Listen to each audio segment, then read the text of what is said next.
এবং আপনি কোথা থেকে এসেছেন প্লিজ একটু আমাদের বলবেন। ধন্যবাদ রাসেল ভাই, ধন্যবাদ মাসুম ভাই। আমি তানভীর জুবায়ের বলছি, ইব্রাহিম মেডিকেল কলেজ বারডেম থেকে। আমি সরাসরি আমার ঘটনায় চলে যাচ্ছি, আমরা শুনি। আমার এই ঘটনাটি ঢাকার একটি হাসপাতালে আইসিইউকে নিয়ে। ঘটনাটি আমি আমার একজন বড় ভাইয়ের কাছ থেকে শুনি। পেশায় তিনি একজন ডাক্তার। 5 থেকে 6 মাস আগে তিনি ওই হাসপাতালে চাকরি নেন। তিনি হাসপাতালে আপনি স্ক্রিপ্ট ছাড়া পড়েন সবচেয়ে ভালো হবে, কারণ আমি তো অফিয়ারে শুনেছি, খুব ভালো হয়েছিল। ওকে। ছিলেন দায়িত্বরত ছিলেন তার বর্ণনা মতে তার সাথে আরো একজন ডাক্তার ছিলেন। তো উনি প্রায় এরকম ভাবে ডিউটি চালিয়ে যাচ্ছিলেন। তো একদিন সকাল 8টা কি 8:30 বাজে, তখন তিনি ডিউটিরত ছিলেন। সঙ্গে তার ওই ডাক্তার যে ওনার সাথে জব করতে তিনিও ছিলেন, মানে কলিগ ছিলেন। হ্যাঁ, কলিগ তিনিও ছিলেন। তো হঠাৎ করে আমি ভুল করেছি রাসেল ভাই, আমি একটু আইসিইউর বর্ণনা একটু দিয়ে নিই। আইসিইউটা ছিল একটা রেক্টেঙ্গুলার শেপের, মানে আইসিইউর একটি পাশে, দুই পাশে তিনটি করে 6টা সিট, এবং পিছনের দিকে আপনার ছিল গ্লাসের দরজা, গ্লাসের পার্টিশন, এবং সেখানে পর্দা দেওয়া থাকতো। আর সামনে ফ্রন্টে এন্ট্রান্সের জন্য আপনার সেখানে একটি গ্লাসের শাটার ছিল, সেখান দিয়ে এন্ট্রান্স করা যেত। এবং তার পাশেই ছিল ডাক্তারদের জন্য, মানে যারা কর্তব্যরত থাকতেন ওখানে, তাদের জন্য বসার একটা ব্যবস্থা। তো এমনিতে আইসিইউটা, অনেকে যদি আইসিইউতে ঢুকে থাকেন, আইসিইউটা এমনিতে একটু ভৌতিক একটু পরিবেশ, কারণ সেখানে শান্ত শিষ্ট থাকে এবং মানুষজন যেতে হলে অনেক প্রিকশন নিয়ে যেতে হয়। সেটাই, ইভেন প্যারেন্টস যদি হয়, ক্লোজ প্যারেন্টস হলে সেটা নিতে হয়। তো তারপর সেখানে ওনারা ডিউটিরত ছিলেন। তো হঠাৎ করে আমার যে ভাইয়া, যার থেকে আমি ঘটনাটি শুনি, তিনি বললেন যে হঠাৎ করে যে পেছনের যে দেয়াল যেটা ছিল গ্লাসের, যার সামনে আপনার পর্দা লাগানো ছিল, সে পর্দা থেকে সামথিং লাইক ডেন্স ফগ, অর্থাৎ সাদা কিছু ধোয়ার মতো এসে বাম দিকের মিডলের বেডে এসে চারপাশে বেশ কিছুক্ষণ ঘোরাঘুরি করে। মানে ধোঁয়াটা আপনার হচ্ছে ওখান থেকে কুণ্ডলি পাকিয়ে বা কিছু একটা করে বেডের কাছে চলে আসে, এবং তার 5 মিনিটের মধ্যে সেটা একটা রডের আকৃতি ধারণ করে, লাইক সিলিন্ডারের মতো। আচ্ছা, আপনি একজন ডাক্তার, আপনাকে আমি জিজ্ঞেস করি যে আসলে আইসিইউ এর ভেতরে জি কোন ধোঁয়া ঢোকার তো মানে এত বেশি পসিবল না, চারিদিক দিয়ে এত, মানে কোনো ভেন্টিলেশনেরও তো মানে ব্যবস্থা নাই, এসি ছাড়া আর কোনো কিচ্ছু প্রবেশ করার কোনো, মানে এরকম ধোঁয়া কুণ্ডলি কোন সময় প্রবেশ করতেই পারে না, এটা হয় না আসলে। বাট দেখলেন যে কিছু ধোঁয়া গিয়ে বেডটার চারপাশে আস্তে আস্তে কুণ্ডলি পাকাচ্ছে বা কিছু একটা করছে, এবং সেটা কি ফর্ম নিল? সেটা একটা রডের, মানে সিলিন্ডারের মতো একটা শেপ নিল। তারপরে সেটা 5 থেকে 7 মিনিটের মতো ওখানে ছিল। তারপরে সে এটা চলে যায়, মানে একেবারে ভ্যানিশ হয়ে যায়। ভ্যানিশ হয় এইভাবে যে এটা ফার্স্টে যখন ওই ধোয়ার কুণ্ডলির মতো ছিল, আবার সেই প্যাটার্নে সেটা আবার ওই পর্দার মধ্যে মিলিয়ে যায়। আচ্ছা, মিলানোর সঙ্গে সঙ্গেই দেখে যে বেডটার পাশে সে এসে ঘুরতেছিল, তো সেখানে এসে আপনার পেশেন্ট ছিল। পেশেন্টটা হঠাৎ করে 3 থেকে 4 বার জার্ক করে ওঠে। তখন আমার ওই ভাইয়া এবং তার যে কলিগ ছিলেন, তারা মানে ধোয়া থাকা অবস্থায় জার্ক করে না চলে যাওয়ার পরে? যখন সেটা মিলিয়ে যায় ঠিক তারপরে 2 থেকে 3টা জার্ক করে, কাঁপুনি দেয়। তারপরে ভাইয়া তখন ওই কলিগকে নিয়ে পেশেন্টের কাছে যান। তখন এখানে তো আইসিইউতে মনিটর থাকে, বিপি দেখতেছেন, বিপি ফল করতেছে, তারপর অক্সিজেন স্যাচুরেশন সেটাও ফল করতেছে, পালস ফল করতেছে। মানে এটা বলা যায় যে একটা পেশেন্ট কলাপস করে যাচ্ছে, আস্তে আস্তে কলাপস করে। তখন ভাইয়া তখন ওনাদের সিনিয়র কনসালটেন্ট ছিলেন একজন, ওনাকে ফোন দেন, উনি আসে তখন মানে একদম ক্রিটিক্যাল কন্ডিশন চলে আসে। তো উনি সিপিআর দেন, লাস্ট যে ট্রাইটা করে। সিপিআর মানে আমি একটু বুঝিয়ে দিই যে আমি আপনার অনুমতি নিয়ে বলছি, উইথ পারমিশন, যে যেটা হচ্ছে বুকের উপর আপনারা প্রেস করেন, একদম আর কিছু করার থাকে না। এটা কি শখেরও আগে মানে? হ্যাঁ হ্যাঁ, শখেরও আগে। আচ্ছা, ওকে, ফাইন। তো সেই সিপিআরটাও দেওয়ার পরে যখন সেটা আর হয় না, তখন স্যার বলেন যে হি ইজ ডেড। তো এই জিনিসটা তারপরে ওই ভাইয়া আমাকে বলেছে যে এই জিনিসটা এর আগে ওই হাসপাতালে বেশ কিছু পেশেন্টের ক্ষেত্রেও হয়েছে, যারা একদম অলমোস্ট কোমা থেকে রিকভারি করে ফেলেছে। এরকম পেশেন্ট একদম সুস্থ, হয়তো বা 2 থেকে 3 দিনের মধ্যে আইসিইউ থেকে রিলিজ করে দেবে। ওরকম পেশেন্টের ক্ষেত্রে এরকম সামথিং এই ঘটনাগুলো ঘটেছে। তো এটা জানার পরে তখন অনেকেই বলে এটাকে ওই মানে হাসপাতালে যারা আয়া বা নার্স বা যারা মানে ক্লিনার আছে, তারা এটাকে আজরাইল বলে আর কি। বলে যে আজরাইল আসছে, যে এটা নিয়ে যায়, যখনই আসি তখন একজন। আচ্ছা, এই যে আমার কিছু প্রশ্ন আছে, সেই প্রশ্নগুলো হচ্ছে এরকম যে এটা আপনি বলছেন যে অনেকেই দেখেছে, তার মানে অন্য ডাক্তাররাও দেখেছেন? হ্যাঁ, অন্য ডাক্তাররাও দেখেছে। যে ভাইয়া জয়েন করে তার আগে 2 জন ছিল, তার আগে 2 জনে 1 জন দেখেছিল, এরকম দেখেছিল। এবং উনি 2বার দেখেছিল, 2বারই যে 2টা পেশেন্ট দেখেছে, 2টা পেশেন্টই মারা যায়। এবং আপনি বলছিলেন যে 2টো পেশেন্টেরই অবস্থা ধীরে ধীরে ভালো হওয়ার চান্স ছিল আর কি, ভালো হওয়ার চান্স ছিল। হ্যাঁ, যদিও কিছু বলা যায় না, কিন্তু মানে সবচেয়ে আশ্চর্যের ব্যাপার যেটা, সেটা হচ্ছে যে একই সাথে যখন ওইটা দেখা যায়, ঠিক সেই মুহূর্তেই কোন আচ্ছা, এটা কি এরকম যে ধোঁয়াটা যে পেশেন্টের বেডের কাছে যায় সেই পেশেন্টের কিছু একটা হয়? ওকে, তাহলে তো জিনিসটা আরো ক্লিয়ার হয়ে গেল, যে ব্যাপারটা মানে ধোঁয়া দিয়ে শুরু হলেও জিনিসটা অনেক ক্লিয়ার। এটা কিন্তু রাসেল ভাই আসলে কোনো ভৌতিক ব্যাপার না, যে আমি বুঝতে পেরেছি সেটা, কিন্তু জিনিসটা অনেক অদ্ভুত। হ্যাঁ, মানে সবচেয়ে অদ্ভুত কি আমার কাছে মনে হয় জানেন, সেটা হচ্ছে যে জিনিসটা যে কি কারণে ঘটছে তা আমরা জানি না, আসলে এখান থেকে বলাটাও সেটা সম্ভব না। বাট একটা মানুষ মারা যাবার আগে সবচেয়ে আশ্চর্যের ব্যাপার হচ্ছে সেই মানে যিনি হচ্ছে প্রত্যক্ষদর্শী বা উইটনেস বলি আমি যেটাকে, তিনি মানে যিনি ওই জিনিসটা, যিনি মৃত্যু এবং মৃত্যুর আগের মুহূর্তের ওই ধোয়ার যে কুণ্ডলীটা, দুটো এক জিনিস একসাথে মানে দেখছেন। যিনি মারা যাচ্ছেন তিনি হয়তো অনেক কিছু বুঝতে পারছেন না, যারা বাইরে আছেন তারাও বুঝতে পারছেন না, কিন্তু যিনি ওখানে ডিউটিতে আছেন এবং যিনি দুটো জিনিস একসঙ্গে দেখেন, যে একটা জিনিস ঘটলো তার ফলাফল অনুযায়ী তারপরে হচ্ছে জিনিসটা এটা ঘটলো, এটা খুব অদ্ভুত ব্যাপার। এবং এরকম মোটামুটি আপনার কাছে মনে হয় কয়জনের ক্ষেত্রে এরকম ঘটেছে ওই হসপিটালে? এরকম 5 থেকে 7 জন। 5 থেকে 7 জনের ক্ষেত্রে, তার মানে এটা একটা মানে রেগুলার একটা ব্যাপার। এবং আমার মনে হয় যে আশা করছি আপনাদের অনেকেরই এই ব্যাপারটা মানে খুব অদ্ভুত লাগবে। এবং আমি যদি মানে আমার মনে হয় যে এটা, আপনি ডাক্তার, অনেক মন শক্ত থাকতে হয়, অনেক কঠিন জিনিস দেখতে হয়, তারপরেও আইসিইউতে এইরকম ধরনের ঘটনা দেখলে নিশ্চয়ই আপনারও বুক কেঁপে উঠবে, রাইট? তা অবশ্যই। আমার তাই মনে হয়, যে অনেক সময় ডক্টরদের যে সমস্ত স্টোরি থাকে, সেই সমস্ত স্টোরিগুলো সাধারণত থাকে আমাদের লিসনারদের জন্য, এবং আমাদের লিসনাররা সেগুলো শুনে শিহরিত হন।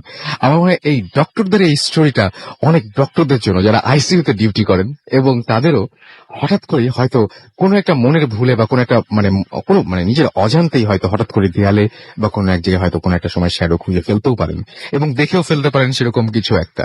আজ যদি হয় সেরকম কিছু ঘটনা, যদি এরকম কোনো কিছু সত্যি আপনার সাথে ঘটে, অবশ্যই আমাদের সাথে শেয়ার করতে ভুলবেন না। আমাদের ইমেল অ্যাড্রেস হচ্ছে bhutfm@radio50.fm। তোমার বিজ্ঞাপনের মতো শোনালো। যাই হোক, আমরা কিছু SMS পড়বো, তার আগে একটু বলি গত সপ্তাহে কি ঘটেছিল। গত সপ্তাহে তো আমাদের গত সপ্তাহের পরে ইনফ্যাক্ট এই বিভিন্ন ঝড় ঝাপটা ঝঞ্ঝা সমস্ত পরিস্থিতিকে অতিক্রম করে মাসুম ঘুরে এসেছে আমাদের নেক্সট যে স্পট আছে সেখান থেকে।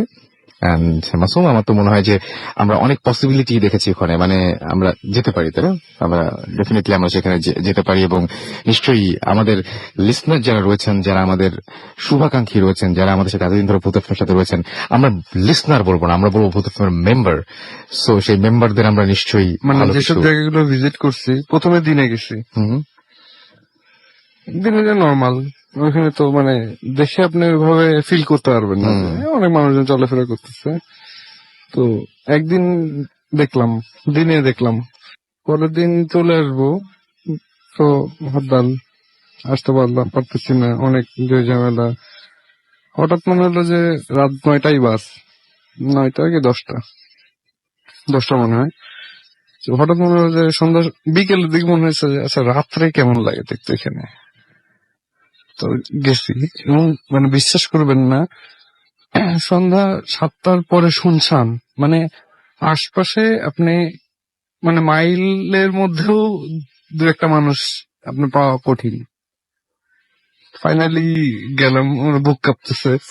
হুম, এত অন্ধকার, মানে ইলেকট্রিসিটি নাই, মানে খুবই মানে গেছে, মানে কিছু কিছু জায়গায় লাইট জ্বলতেছে, রাস্তায় তো নাই। তো আমার সাথে আরেকজন গেছিল মার্কেটিং যাওয়া খুব দরকার, চলেন যাই। তার জায়গাটা আসলে এরকম ভয় ধরানো বা এরকম কিছু একটা, অসাধারণ। অসাধারণ। ওকে, মানে আমি ভিডিও করে নিয়ে আসছি, মানে দিনের এবং রাতের, সেদিন এটা জাস্ট দেখার জন্য যে কি কি যায়। আমরা সেটা যেদিন যাবো সেদিন অসাধারণ, মানে সেদিন, রাত্রের ভিডিও, মানে সাউন্ড বলেন, তুলনা হয় না। আশপাশের সবকিছু পরিবেশ মিলে মানে না দেখলে আপনি, মানে আমার কাছে আপনি তো খুব ভালো লাগতেছে এখানে আসছেন, আপনি তো আপনার শোয়ের জন্য তো আপনি পেয়ে গেলেন, তো অসাধারণ আর কি। আমার কাছে যেটা মনে হয় যে আমাদের যে কক্সবাজার সেটা যেরকম মানে পৃথিবীর মধ্যে অন্যতম সুন্দর একটা বিচ, এবং ঠিক একইভাবে সমুদ্র সৈকত, মানে মানে সুদৈর্ঘ্য সমুদ্র সৈকত, ঠিক একইভাবে আমার মনে হয় যে এখানে ভয়ের দিক দিয়েও কক্সবাজার কোনোভাবেই পিছিয়ে যাবে না। সুতরাং কক্সবাজারে যারা রয়েছেন তারা বেশি বেশি করে আমাদের ঘটনা পাঠানো, অনেককে আমরা পেয়ে গেছি, এবং আপনারা যারা কক্সবাজারে আছেন তারা আপনারা জানেনও যে ইনফ্যাক্ট অনেক সাথে আমরা কথাও বলে ফেলেছি ফোনে, রাইট? আমাদেরকে নসিব লিখেছেন ফার্মগেট থেকে যে কক্সবাজার থেকে আমরা শো করছি কিনা। নো, আমরা কক্সবাজার থেকে শো করছি না, এবং আমরা কিন্তু কক্সবাজার থেকে শো করছি না, এবং যখন করব তখন অবশ্যই করব এখন ব্যাকগ্রাউন্ডে আমরা কক্সবাজারের শাঁ শব্দ লাগিয়ে দিয়েও বলবো না যে আমরা এখন কক্সবাজারে। সো আমরা এরকম কোনো কিছু করবো না। ডেফিনেটলি আপনারা জানতে পারবেন, এবং কক্সবাজার বাসী সাক্ষী হয়ে থাকবে আমাদের, আমরা সবসময় সাক্ষী রেখে আসি এবং লাইভ করি সবকিছু। যাই হোক, আমাদের কাছে এছাড়াও মেহনুর লিখেছেন, মেহনুর হৃদয় লিখেছেন যে SMS টা পড়বা কিন্তু ভূত এফএম, এটাই আমার ফার্স্ট SMS, আমি পড়ে ফেললাম আপনার SMS টি। আমাদেরকে শাব্দিক লিখেছেন রামপুরা থেকে, হাউ আর ইউ রাসেল ভাই, আমি সবসময় ভালো থাকি এবং সবসময় ভালোর দলে। আমাদেরকে সিলেট থেকে সাইফুল্লাহ লিখেছেন যে ভাইয়া আমার খুব ভয় করছে। প্রথম ঘটনাটা আসলে ভয় করার মতো একটা ঘটনা। নিহা লক্ষ্মী বাজার থেকে আমাদের লিখেছেন যে কালকে আমার টেস্ট এক্সাম, তারপরেও আমাদের জন্য একটু দোয়া করবে। আমি দোয়া করলাম, এবং আমি আজকে দোয়া করেছিলাম বাংলাদেশ টিম যেন জেতে। আমার সাথে আরো অনেকেই দোয়া করেছেন, কারো না কারো দোয়া তো অবশ্যই কাজে লেগেছে, এবং আজকেও অনেকে দোয়া আছেন আপনার সাথে। সুতরাং যাদের পরীক্ষা চলছে বিশেষ করে সবাই প্লিজ পরীক্ষার্থীদের জন্য দোয়া করবেন, এবং আমরা চাই যে যারা ভূত এফএম এর মেম্বার তাদের যেন লাইফের সব জায়গাতেই মানে ভালো হয়, শুধু তারা না, যারা শোনেন না তাদের জন্য, সবার জন্যই। আমির শাহিন ভুইয়া আমাদের লিখেছেন যে I would like to thank Bhoot FM team and I like Bhoot FM, thank you. আমাদের গোলাম রাব্বি মিডফোর্ড থেকে লিখেছেন, এবং আমি SMS টা পড়তে পারলাম না, তাদেরকে চলে গেল SMS টা। এছাড়া আমি দেখতে পাচ্ছি আমাদেরকে আবরার হাজারিবাগ থেকে লিখেছেন যে এটা তার ফার্স্ট স্টোরিটা নাইস, থ্যাংক ইউ। আমি এছাড়াও আসলে থ্যাংকস টু ডক্টর জুবায়ের, আসলে তিনি ঘটনাটা বলেছেন বলে এরকম হয়েছে, মানে এত চমৎকার ঘটনা নিয়ে এসছেন বলেই আমরা আপনার সাথে শেয়ার করতে পারলাম। রনি সিলেট থেকে আমাদের SMS করেছেন, ওসমানী মেডিকেল কলেজ আইসিইউ নিয়ে আমার দুইটি ঘটনা আছে, এটা কিভাবে পাঠাতে পারি? অবশ্যই ইমেল করে পাঠাতে পারেন। আপনি ঠিক যেভাবে কাউকে মেইল লেখেন, অনেকে জিজ্ঞেস করেন, আমি একটু ভেঙেই বলি, আপনারা যেভাবে মেইল লেখেন, কম্পোজে চাপ দেন, ক্লিক করেন, তারপর একটা পেজ আসে, ওটাকে কি বলে মাসুম ভাই? ওটাকে পেজই তো বলে না, মানে একটা বক্স আসে যেটাখানে লিখতে হয় আর কি, সেখানে আপনি মেইলটা লিখবেন, লেখার পরে তারপরে সেন্ড অপশন দিয়ে সেন্ড করে দিবেন। আপনি যেভাবে SMS লিখেছেন ঠিক সেইভাবেই মেইলটা এরকম করে ইংরেজি অ্যালফাবেট দিয়ে বানান করে করে বাংলা লিখতে পারেন, কোনো সমস্যা নেই। আপনি যদি বাংলা লিখতে পারেন তাহলে তো খুবই ভালো, বাংলা লিখে বাংলাও আমাদেরকে পাঠিয়ে দিতে পারেন, কোন একটা MS ওয়ার্ড ফাইলে লিখে তারপরে সেটা আপনি অ্যাটাচ করে পাঠিয়ে দিতে পারেন আমাদেরকে, কোনো সমস্যা নেই। আমাদেরকে এছাড়াও নয়ন SMS করেছেন, এবং তিনি বলছেন তিনি আমাদের সাথেই আছেন। হিমেল পান্ডে আমাদেরকে SMS করেছেন খুলনা থেকে। আনোয়ার এবং আফরিন রেগুলার আপনারা SMS করেন, থ্যাংক ইউ। আমাদেরকে লিখেছেন যে তারা আশা করছেন যে আজকের শো অনেক বেশি ভালো হবে। আমি প্রতিদিন এটা আশা করি, বিশ্বাস করেন, এবং আশা করছি যে আজকে অবশ্যই ভালো হবে ইনশাল্লাহ।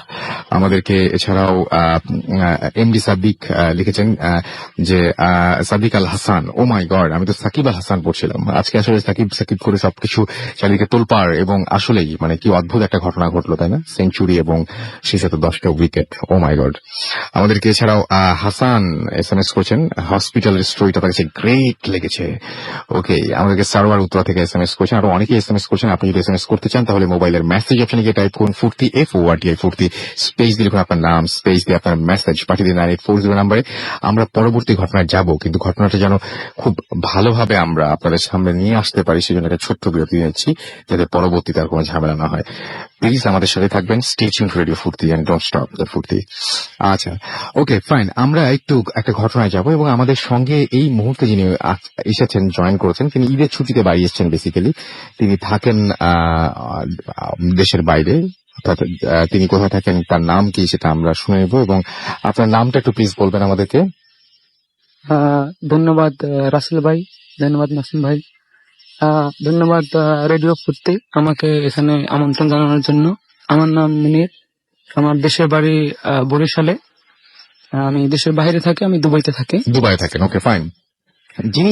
তিনি যে ঘটনাটা বলবেন, মনিরের কথা বলছি আর কি, মনির ভাই যে ঘটনাটা বলবেন, আমার তো ইচ্ছা করে যে দুবাই কেন, শুধু সমস্ত পৃথিবীতে যেখানে বাঙালিরা ছড়িয়ে ছিটে আছেন সবাইকে ইনভাইট করি ভূত এফএমে, এবং আমরা আশা করছি যে মানে কেউ না কেউ, আমরা তার নিজেরা টিকিট কেটে দিতে পারছি না, নিজেরা এসব ঘটনা বলে যাবেন। আশা করি যখনই দেশে আসবেন প্লিজ আমাদের একটু নক করবেন। আপনারা অনেক ইম্পর্টেন্ট আমাদের জন্য, অনেক বেশি ইম্পর্টেন্ট, ভূত এফএমের জন্য অনেক বেশি ইম্পর্টেন্ট। চিন্তা করা যায় যে একটা দেশে, বাইরের একটা দেশে বসে আপনারা ভূত এফএম শুনছেন, এটা ভাবা যায় না, মানে অনেক ব্যাপারটা অন্যরকম। যাই হোক, তো উনি যে ঘটনাটা বলবেন সেটা একটা জিন রিলেটেড ঘটনাটা আমি বলবো না যে একেবারেই নতুন, কিন্তু ওনার মানে প্রেজেন্টেশন প্লাস সবকিছু, এবং ওনার মানে ঘটনার এটা আমার ঘটনাটা সত্য ঘটনা, এবং এটা আমার ফ্যামিলির, আমার মেজো ভাইয়া, ওনার নাম মাসুদ পারভেজ। ওনার জীবনের ঘটনা, যেটার সাথে আমি অতপ্রতভাবে জড়িত ছিলাম। আমার বয়স যদিও কম ছিল, বাট স্পষ্ট আমার যে জিনিসটা মনে আছে সেটা হলো, আমরা গ্রামে থাকতাম তখন, বরিশাল জেলার কর্ণকাছি গ্রামে আমাদের গ্রামের বাড়ি। তো আমরা গ্রামে থাকতাম, তখন মেজো ভাইয়া আমার উনি একটা করলো যে গ্রামের লোকদেরকে উনি বিচার এনে দেখাবেন, মানে ফিল্ম দেখাবেন। তো ফ্রেন্ড সার্কেল, তার সিনিয়র বড় ভাইরা বললো ঠিক আছে, তুমি টাকা নাও, তুমি এটা অ্যারেঞ্জ করো। ভালো কথা, ভাইয়া টাকা উঠায়া ওইটা অ্যারেঞ্জ করবে, এরকম একটা সিচুয়েশন। তো আপনারা তো জানেন যে গ্রামে 89-এর যদি ঘটনা হয়, সে তখন মানে আধুনিক কোনো কিছু থাকার কথা না। সেখানে আমরা যখন গ্রাম থেকে শহরে আসতাম, নৌকা ছিল। তো ভাইয়া 2টার দিকে নৌকায় চড়ে দপদপিয়া ফেরিঘাট নামে একটা জায়গায় এসে নামলো। ওখান থেকে উনি বাসে করে মেইন শহরে গেল। তো ওই দিন একটু আবহাওয়া খারাপ ছিল, বৃষ্টি ছিল। তো উনি সামহাও জিনিসটা অ্যারেঞ্জ করতে পারে নাই, বা দেখা গেছে ওটার সাথে যে আনুষঙ্গিক যে যন্ত্রপাতি, এগুলা নিয়ে আসতে গেলে অত রাত্রে সম্ভব না। তো উনি এটা নিল না, আর আনলো না। ওই নৌকা করে উনি ওই দপদপিয়া ফেরিঘাট থেকে গ্রামের বাড়ির উদ্দেশ্যে রওনা দিল। তো আপনারা জানেন যে যখন নৌকা সারে ঘাট থেকে একটা উদ্দেশ্যে, তখন সিঙ্গেল প্যাসেঞ্জার থাকে। যখন বাজার থেকে বা একটা বন্দর থেকে ফিরে আসে, সেখান থেকে অনেক মানুষ বাজার করে। তো এই নামিয়ে দিতে দিতে অনেক সময় লাগে। তো যখন আমাদের বাড়ির ঘাটে আসলো, এটা অনেক রাত্র ছিল তখন। আর বর্ষাকালের রাত্র তো আপনি 10:30 11টার রাত্র তো গভীর রাত্র, অনেক রাত্রি। তো আমার ভাইয়া হয়েছে কি, উনি ঠান্ডার মধ্যে ঘুমিয়ে পড়ছে।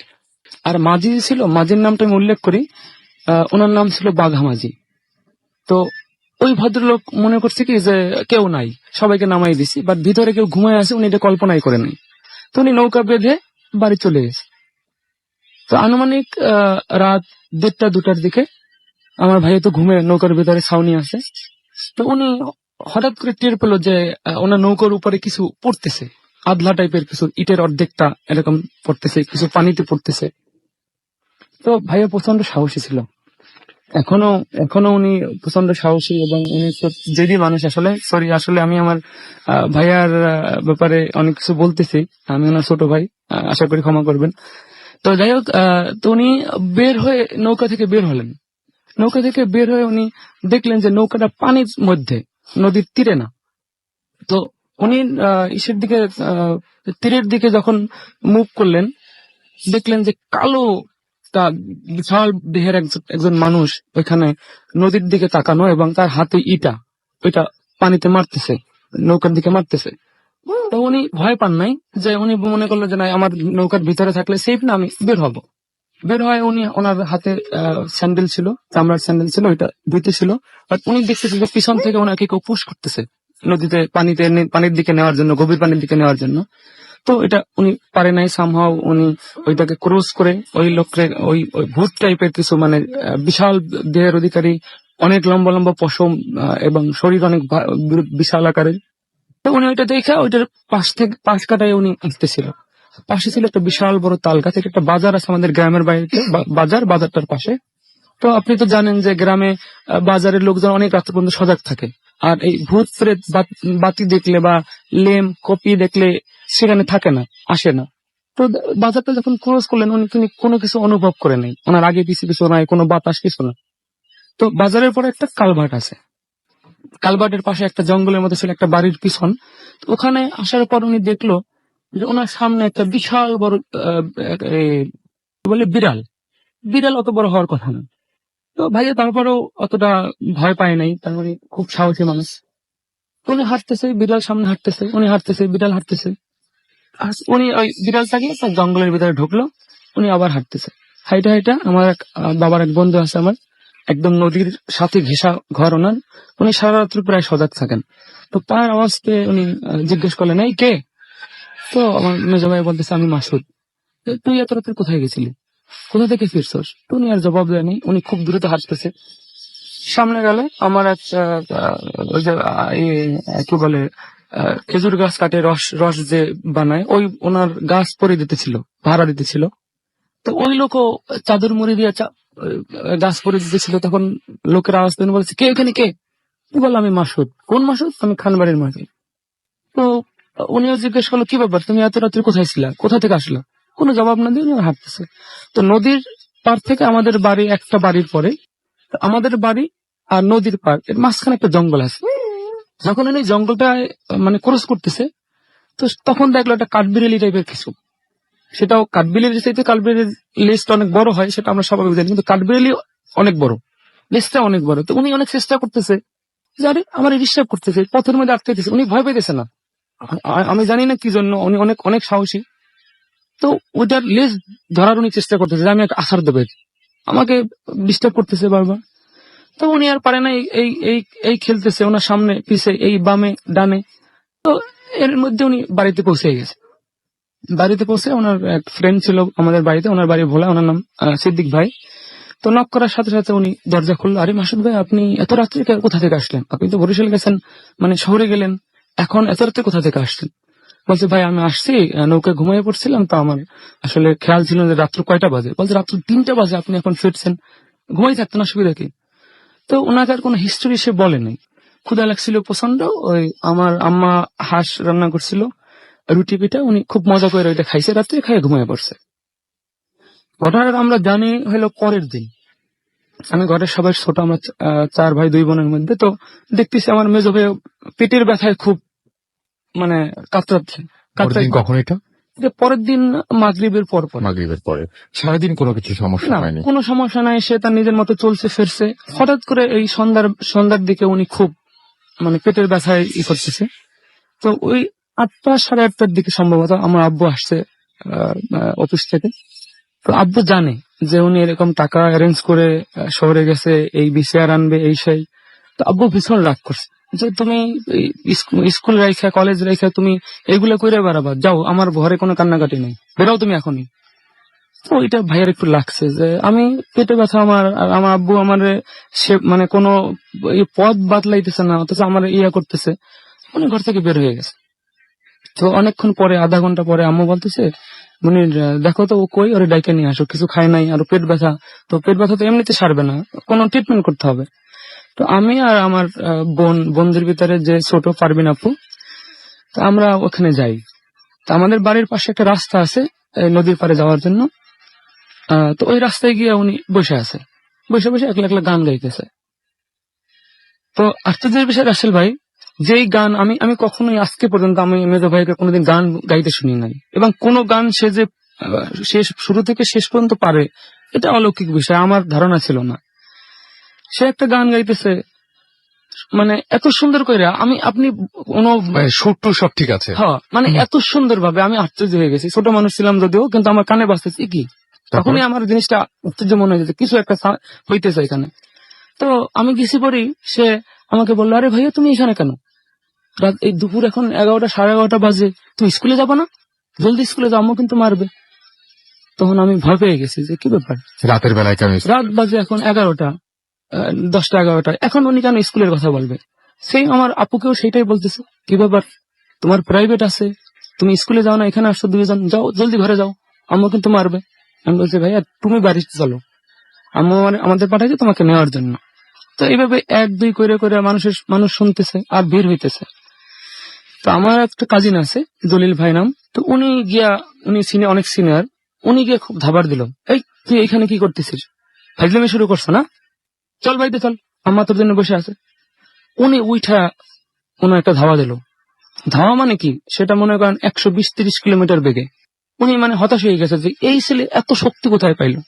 উনি আবার ওইখানে বসে, তো যেই ওনার একটু ধাবার দিয়ে কথা বলে তার সাথে উনি এরকম ব্যবহার করে।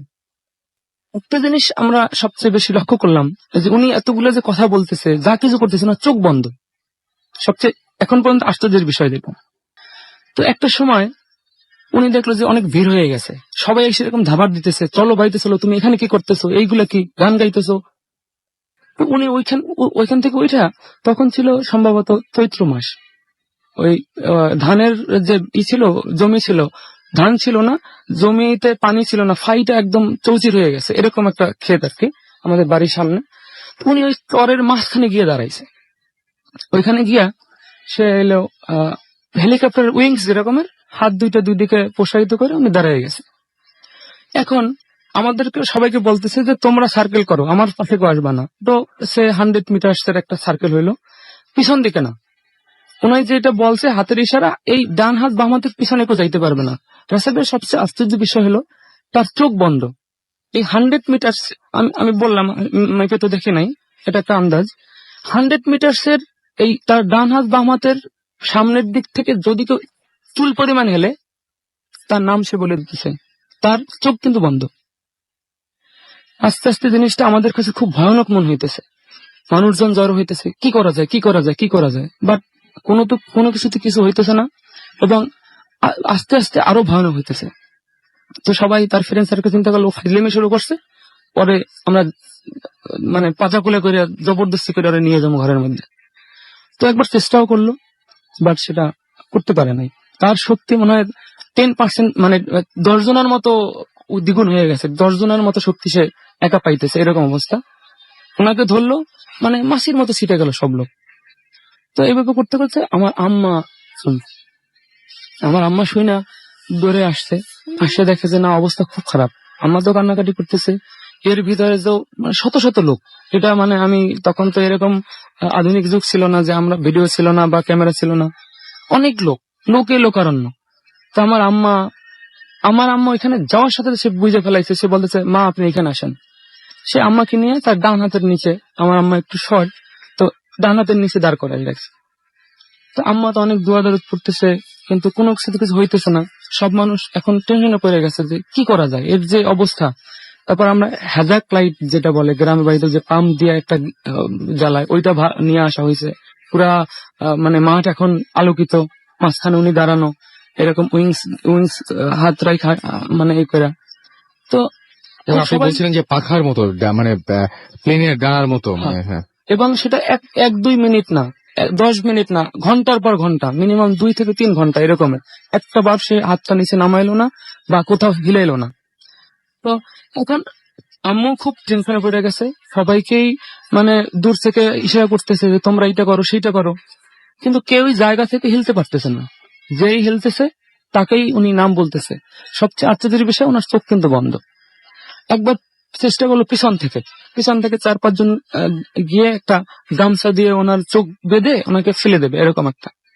যখনই যে কয়জন লোক পিছনে গেছে, নাম বলে দিয়েছে তোমরা যদি বাঁচতে চাও আমার পিছন থেকে সরো। তো তো তারা ভয় পেয়ে গেছে। সত্যি কথা, একবার ধরতে গিয়ে যে শক্তি তার ভিতরে দেখছে, এখানে 5-10 জন মানুষ কিছু না। তো এক লোক বললো কি হুজুর টাইপের, যে দেখো স্টেপ ব্যাক, সে যেখানে দাঁড়ানো আছে স্টেপ ব্যাক, অনেক দূর থেকে তোমার ট্রাই করো যদি পারো। তো করলো কি অনেক দূর থেকে এটা ট্রাই করলো এবং ওরা পারলো। ওনাকে মাটিতে শোয়াই দিল এবং 8-10 জন ওনাকে হাত পা বাইধা, মানে উনি খুব বলতেছে একবার আমার ছাইরে দেখ, আমি কি করি দেখ, মানে এত শক্তি কোথায় পাইছে আল্লাহ ভালো জানে। ওনার চোখ অনেক বড় হয়ে গেছে, লাল হয়ে গেছে। তো যাই হোক, ওনাকে বাইধা বাড়িতে নিয়ে আসা হয়েছে। তো আমার এক রিলেটিভ আছে, ওনার নাম হলো খলিল মাস্টার। উনি এই ব্যাপারে খুব পারদর্শী, এই মানে ভূত জিন উনি ছাড়া এই ব্যাপারে উনি খুব অভিজ্ঞ। তো ওনাকে খবর দেওয়া হলো, উনি আসছে। উনি আসার পরে দেখছে যে ওই ভাইয়ার হাত পা বাঁধা, মাটিতে শোয়ানো বগলার উপরে। তো উনি এসে বলতেছে যে উনি কি একটা সুতা পড়লো 5-7টা, ওইটা ওনার চুলে বাঁধলো। বাঁধার পরে বললো যে ওকে ছেড়ে দাও। না, সবাই বলতেছে না, 10 জনে ধরে রাখতে পারি না, আপনি ওর বাঁধন খুলতে বলতেছেন। আরে আমি বলছি খোলো তোমরা। তো সে করলো কি, বাঁধন খোলার পর উনি এসে বসছে। কিন্তু এই হুজুর বা ফকির যাই বলেন, ওনাকে দেখার পরে ওনার দেখলাম যে কোনো নাই, শক্তি বলতে কিছু নাই, বাট ওনার চোখ মুখ বলতেছে যে যদি পারে এখন সে গিলা খাইবে, এমন একটা মানে যাই হোক, উনি দরজার সামনে বসাইলো, একটা ওই যে ধান কাটার কাছি আছে, ওইটা দিয়ে একটা দিল, দাগ দিল আর কি, দাগ বৃত্ত। দিল, কুণ্ডলি দিল, ওইটার মাঝখানে বসাইল। বসানোর পরে তো আমরা ভয় পাইতেছি, আল্লাহ কার দিকে যায়, কারে ধরবে না কি মারবে। তো আব্বু বলতেছে দেখেন এটা কিন্তু রিস্কের বিষয়, আমরা কিন্তু অনেক ঝামেলা করে ওরে এই ঘরের মধ্যে নিয়ে আসছি বাইরে, আপনি কিন্তু বলছেন না এখন সমস্যা নেই, এখন আমি দেখতেছি। তো এজ এ পেশেন্ট হিসেবে আমার ভাইয়ের সাথে উনি কথা বলতেছি, কথাগুলো এরকম ছিল যে তুই কে, তো উনি নাম বললো যে তুই তো পেতনি। বলছে হ্যাঁ আমি পেতনি। তা তুইও পেতনি, এটাও তো কালো, এর সাথে তুই কেন আসছো, আর সুন্দর ছেলে দেখো না দুনিয়ায়। বলছে না, ওরে আমার ভালো লাগছে। তো ভালো লাগলে হইবে, ও তো মানুষ, আর তুই পেতনি, তুই ভূত, তুই শয়তান, তুই ওর সাথে কেন আসছো, তোর জাতির কেউ খুঁজে নিতি। বলছে না, আমার ওরে ভালো লাগছে, আমি কোথাও যাব না। বলছে না, যাইতে তো তোর হবেই, তুই কখন যাইতে চাও সেটা বল, তোর ওয়ে আছে 2টা, তোর যাইতে হবে মাস্ট, সেটা এই গ্রাম থেকে এই ডিস্ট্রিক্ট জেলা থেকে তোর যাইতে হবে, আর নয়তো তোকে আমি সামাও যে একটা কি বলে বোতল বা ডিব্বার মধ্যে আটকে রাখবে মাটির মধ্যে। তো ভয় পেয়ে গেছে, ভয় পেয়ে গেছে যে না আমি বন্দী হব না। এর মাঝখানে অনেক ঘটনা আছে, অনেক পিড়াপিড়ি করার পরে উনি রাজি হলো যে আমি যাব, কিন্তু আমার যাওয়ার সময় কিছু জিনিস দিতে হবে আমার। বলছে তোমার কি দিতে হবে? বলতেছে আমি কিছু ভাঙে চুরে নিয়ে যাব, কারণ আমি অনেক যে ধরছে তোর জন্য আমি পারতেছি না, এটা আমাকে করতে হবে। তো আমি তখন উনি বললো যে ওই মাস্টার বললো যে ঠিক আছে তোকে কি দিতে হবে? বলছে ভরা কলস দাও আর ঝাড়ু দাও, যা দাও আমি নেব। তো বলছে ঠিক আছে। তোকে আব্বুকে বললো যে দেখেন যদি আপনি ভরা কলসি দেন ওকে, তাহলে তো ওর ক্ষতি হবে, ও মুখে এটা নিতে গেলে ওর দাঁত ভেঙে যেতে পারে, তার চেয়ে ঝাড়ু দেন, ঝাড়ু নিয়ে যাবে। আসলে আমি একটা কথা বলি এখানে, যে এইটা অলৌকিক ব্যাপার, যারা এটা না দেখেছে তারা কোনোদিন বলতে পারবে না। আমি কিন্তু সত্যি কথা, আমার কিন্তু পশম দাঁড়িয়ে গেছে গায়ের, এবং আপনার যে চোখের সামনে ঘটনাগুলো ঘটছে, চোখের সামনে ঘটতেছে, মানে এটা ভৌতিক কিছু না, কিন্তু অলৌকিক অনেক জিনিস আমি দেখছি আমার জীবনে এই ঘটনার পরিপ্রেক্ষিতে। যেটা দেখলাম এটা আমি কখনো কল্পনা করিনি। তো দেখতেছি, তো উনি বলছে যে আমার একটু সময় দেন, আমি জিনিসগুলো অ্যারেঞ্জ করতেছি। তো উনি বললো কি যে কিছু তাবিজ বানাইলো, বানাইয়া যতবার ওনার গায়ে স্পর্শ করে, যাবো না এরকম করতেছে। আবার একটা অন্য কিছু দেয়, যাবো এরকম আধা ঘন্টা ফিরে হইতেছে। তো আব্বুকে বললো একটা ঝাড়ু নিয়ে আসেন। তা আমাদের পিছনের দরজা থেকে আমাদের চাপকলের দূরত্ব হবে 25 মিটার। এটা ইন্টারেস্টিং পার্ট, সবচাইতে ভয়াবহ ব্যাপার। এইটা 25 থেকে 30 মিটার দূর হবে। তো আমার মেজো ভাই যেখানে বসছে, ওনার সামনে ঝাড়ু রাখা 1 হাত দূরে, মাঝখানে কুণ্ডলি, মানে একটা দাগ আছে, দাগের মাঝখানে উনি বসা। তো ওই মাস্টার সাহেব একটা কথা বলছে যে এই মুহূর্ত থেকে next half an hour 30 minutes minimum এই ঘরের, এই বাড়ির কোনো লোক ইভেন টয়লেটেও যাবে না। যদি কেউ যায় সেটা তার রিস্ক, তার যদি কোনো ক্ষতি হয় তার জন্য আমি দায়ী না, আমার উপরে কোনো ব্লেম করতে পারবে না। তো উনি একথা বলার পরে সবাই একটু মানে পরিবেশটা এমন হয়ে গেছে যে ভৌতিক একটা পরিবেশ হয় না, যে থমথমে কোনো মনে হইতেছে যে কোনো গাছের পাতাও নড়তেছে না, এরকম একটা পরিবেশ। তো উনি বলার পর আসলে সবাই এটা, আমাদের বাড়ির অন্তত, আমাদের ঘরের অন্তত সবাই এটা মাইনে গেছে। মাইনে যাওয়ার পরে একটু পরে সাডেনলি এত গতিতে, আমি বর্ণনা করতে পারবো না, সেই ভাষা আমি খুঁজে পাইতেছি না, ওই ঝাড়ুটা নিয়ে সে লাফ দিল। এখানে একটু কথা বলি, পড়লো লাফ দিয়ে। এই যে বললাম না 30 মিটারের মতো হবে আমাদের পিছনের দরজা থেকে চাপ কলটা, মিনিমাম 30, এবং 1 লাফে গেছে সেটা। 1 লাফে না, 1 মুহূর্তে, 1 সেকেন্ডেরও মনে হয় অনেক গুণ কম সময়, বুঝছেন, দুপ করে চলে গেছে একদম মুহূর্তের মধ্যে সে নাই। কিন্তু এর আগে একটা কথা বলছে যে আমি একটা গাছ ভেঙে চুরে নিয়ে যাব বা কিছু একটা, তো বলছে ঠিক আছে, সামনে যে আমড়া গাছটা আছে অনেক বড় একটা আমড়া গাছ, তো বলছে তুই এর ঠাল নিয়ে যাইস, তো ঠিক আছে আমি ঠাল নিয়ে যাব। তো লাফটা দেওয়ার পরে এটা আমি পরের দিন সকালে যেটা শুনছি মানুষের কাছ থেকে, যে এত বেগে 200-300 কিলোমিটার বেগে টর্নেডো হইলে যেরকম ঝড় বাতাস হয়, আমাদের ঘর থেকে দক্ষিণ হইলো একবারই পরে নদী, এই নদীর পার পর্যন্ত একটা এলাকা জুড়ে এত জোরে টর্নেডো হইতেছিল। আশেপাশে যারা লোক ছিল, অনেক মুরব্বীরা যারা ওই সময় উজু করার জন্য উঠছে বা বাথরুমে টয়লেটে গেছে, তারা বলছে যে তাদের জীবনে কখনো এরকমের টর্নেডো তারা বাতাস প্রবাহ দেখে নাই। তো যখন সে পড়ে গেল, ওই মাস্টার সাহেব বলছে যে আপনারা একটু বের হইয়েন না, আমি যখন বলবো তখন বের হইবেন। তো 5-10 মিনিট পরে বললো যে এখন আপনারা বের হন, রুগীকে নিয়ে আসেন। তো আমরা সবাই গিয়া দেখলাম যে উনি, বিশ্বাস করবেন, যদি আর 1-2 ইঞ্চি যদি ডানে উনি বামে যদি পড়তো তাহলে উনি জায়গায় শেষ। কারণ টিউবওয়েলটা এমন একটা জায়গায় সোজা গেলেই উনি টিউবওয়েলে আঘাত পায় এবং জায়গায় শেষ হয়ে যায়। কিন্তু উনি টিউবওয়েলে লাগেন, উনি ওকে, ওই যে মাস্টারের এক শর্ত ছিল, তুমি যা চাইতেছো আমি দেবো, কিন্তু আমার পেশেন্টের কোনো ক্ষতি করতে পারবা না। এটা মানাইতে ওনার অনেক কষ্ট হয়েছে, আমার যতটুকু মনে পড়ে, আমি দেখছি, আমার এখনো ভয় লাগতেছে, অনেক কষ্ট করে উনি এটা মানাইছে যে ক্ষতি করবে না, ঠিক আছে। তো যখন গিয়ে আমরা ওনাকে, ওই যে যারা উঠাইলো, কিন্তু বেহুশ উঠাই নিয়ে আসলো, দেখলো কি আমড়া গাছের সবচেয়ে বড় ডালটা, এটা মনে করেন যে 1/2 কিলোমিটার দূরে। পরের দিন যেটা দেখলো, তো ওইখান থেকে উঠে আনার পরে উনি তো বেহুশ, ওনাকে সেবা শুশ্রূষা করে সুস্থ করা হলো। তখন উনি এই ঘটনাটা বললো যে আমি আসলে নৌকা থেকে যখন ইট পড়ছিল, তখন এই যে ব্যথা পর্যন্ত, পেটে ব্যথা পর্যন্ত, এইটুকু উনি বলতে পারছে, বাট মাঝখানে কি হয়েছে বলতে পারে না। ওকে, আপনাকে অনেক ধন্যবাদ এবং আশা করছি আপনাদের অনেক বেশি ভালো লেগেছে এই ঘটনাটা, এবং কারণ ওনার বলার স্টাইলটা, উনি অনেক এক্সাইটেড ছিলেন এবং যে ঘটনাটা বলছেন ভেতর থেকে বললে যেটা হয় আর কি।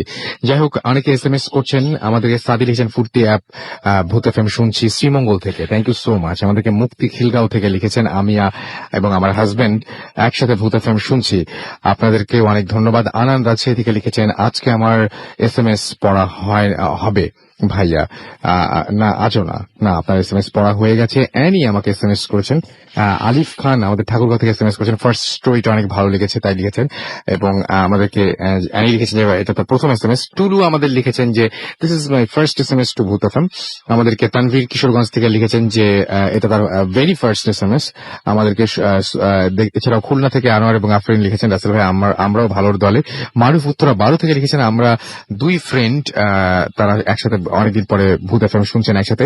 ইলিয়াস আমাদের লিখেছেন মুক্তাগাছা থেকে যে টেস্ট এক্সাম তাও ভূত FM শুনছি, রাতের শেষ প্রহর ফর্মগেট থেকে আমাদের SMS করেছেন, অনেকদিন পর তিনি ভূত FM শুনছেন। সিদ্দিক খান জুয়াইন থেকে SMS করেছেন, লিখেছেন নাইস।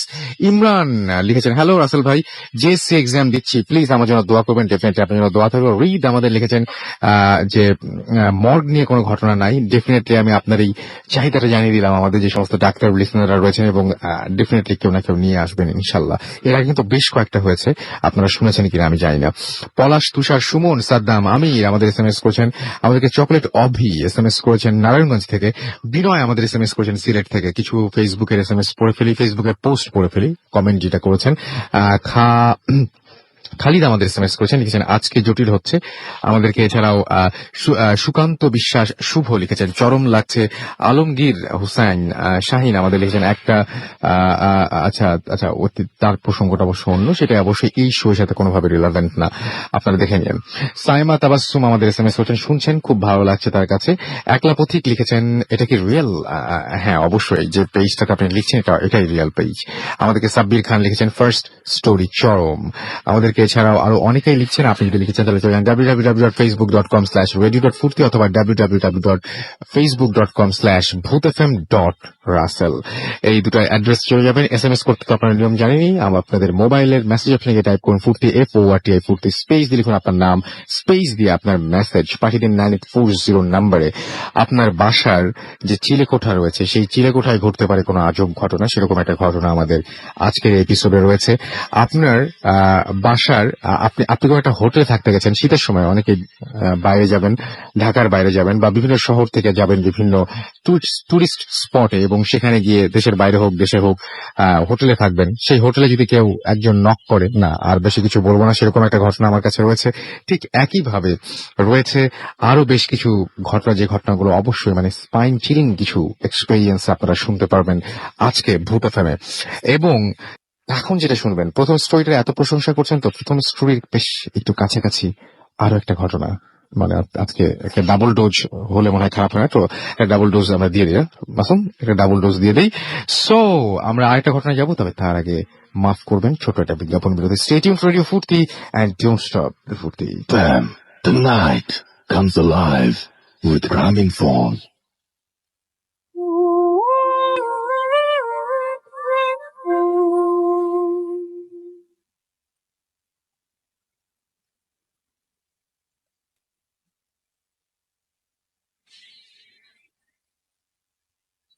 আসসালামু আলাইকুম রাসেল ভাইয়া, আশা করি ভালো আছেন। আপনি তো সবসময় ভালোদের দলেই থাকেন।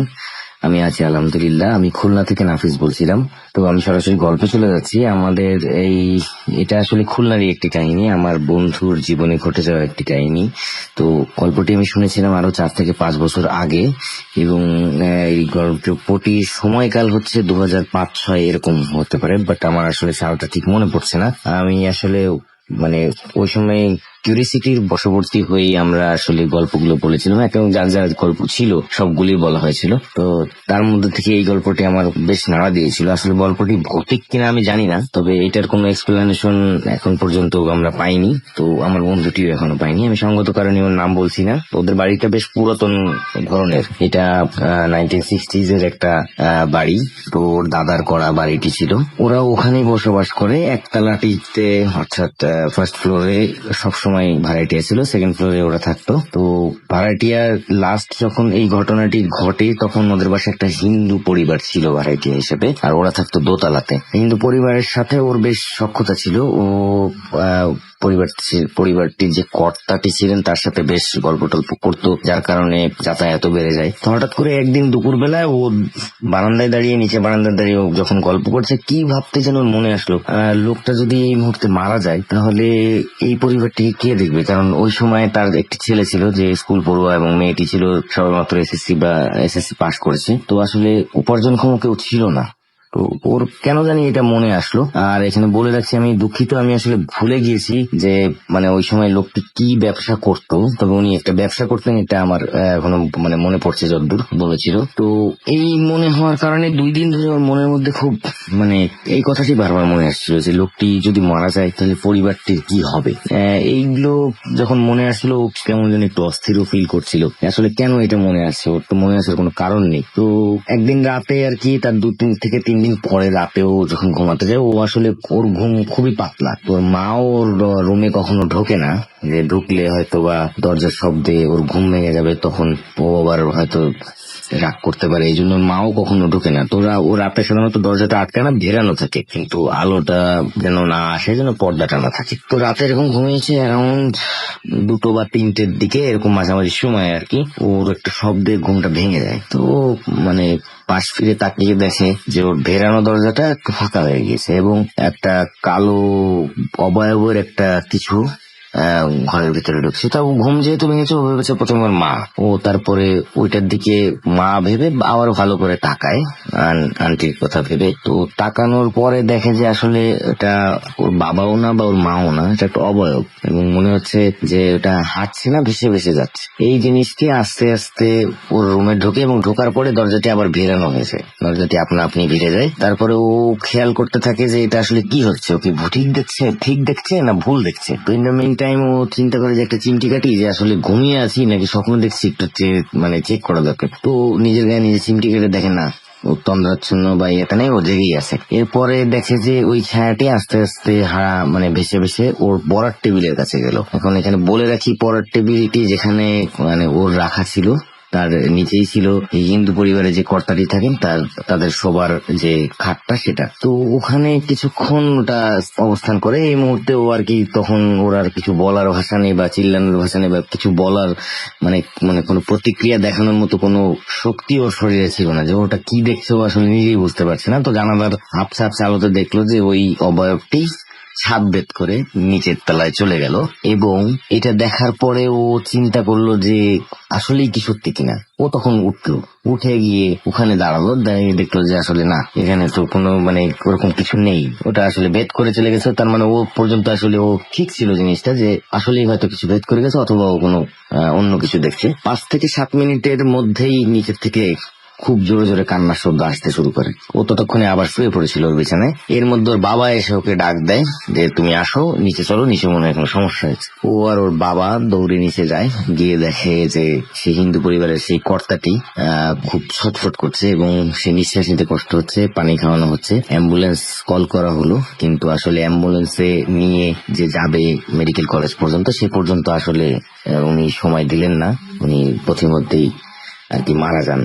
তো এই গল্পটির পরে আসলে সূত্র কোথায় বা কিছু, ও আমাকে কিছু বলতে পারেনি, বাট ও এখনো বলে যে আমি আসলে এরকম একটা ওয়েব দেখেছিলাম যেটা আমার ঘরে ঢুকেছে এবং আমার দরজাটা বেরানো ছিল, সেটা ভেদ করে ঢুকেছে এবং ওখানে গিয়ে আবার ছাদ ভেদ করে সে নিচের দিকে চলে গিয়েছে। বাট এটা আসলে কি বা কেন কি হয়েছে, এটার কোনো উত্তর তার কাছে আজও নাই। আসলে ভৌতিক গল্প বা বলেন প্যারানরমাল অ্যাক্টিভিটি যে গল্পগুলো আমরা শুনি, অনেকের কাছেই হয়তো থাকবে না।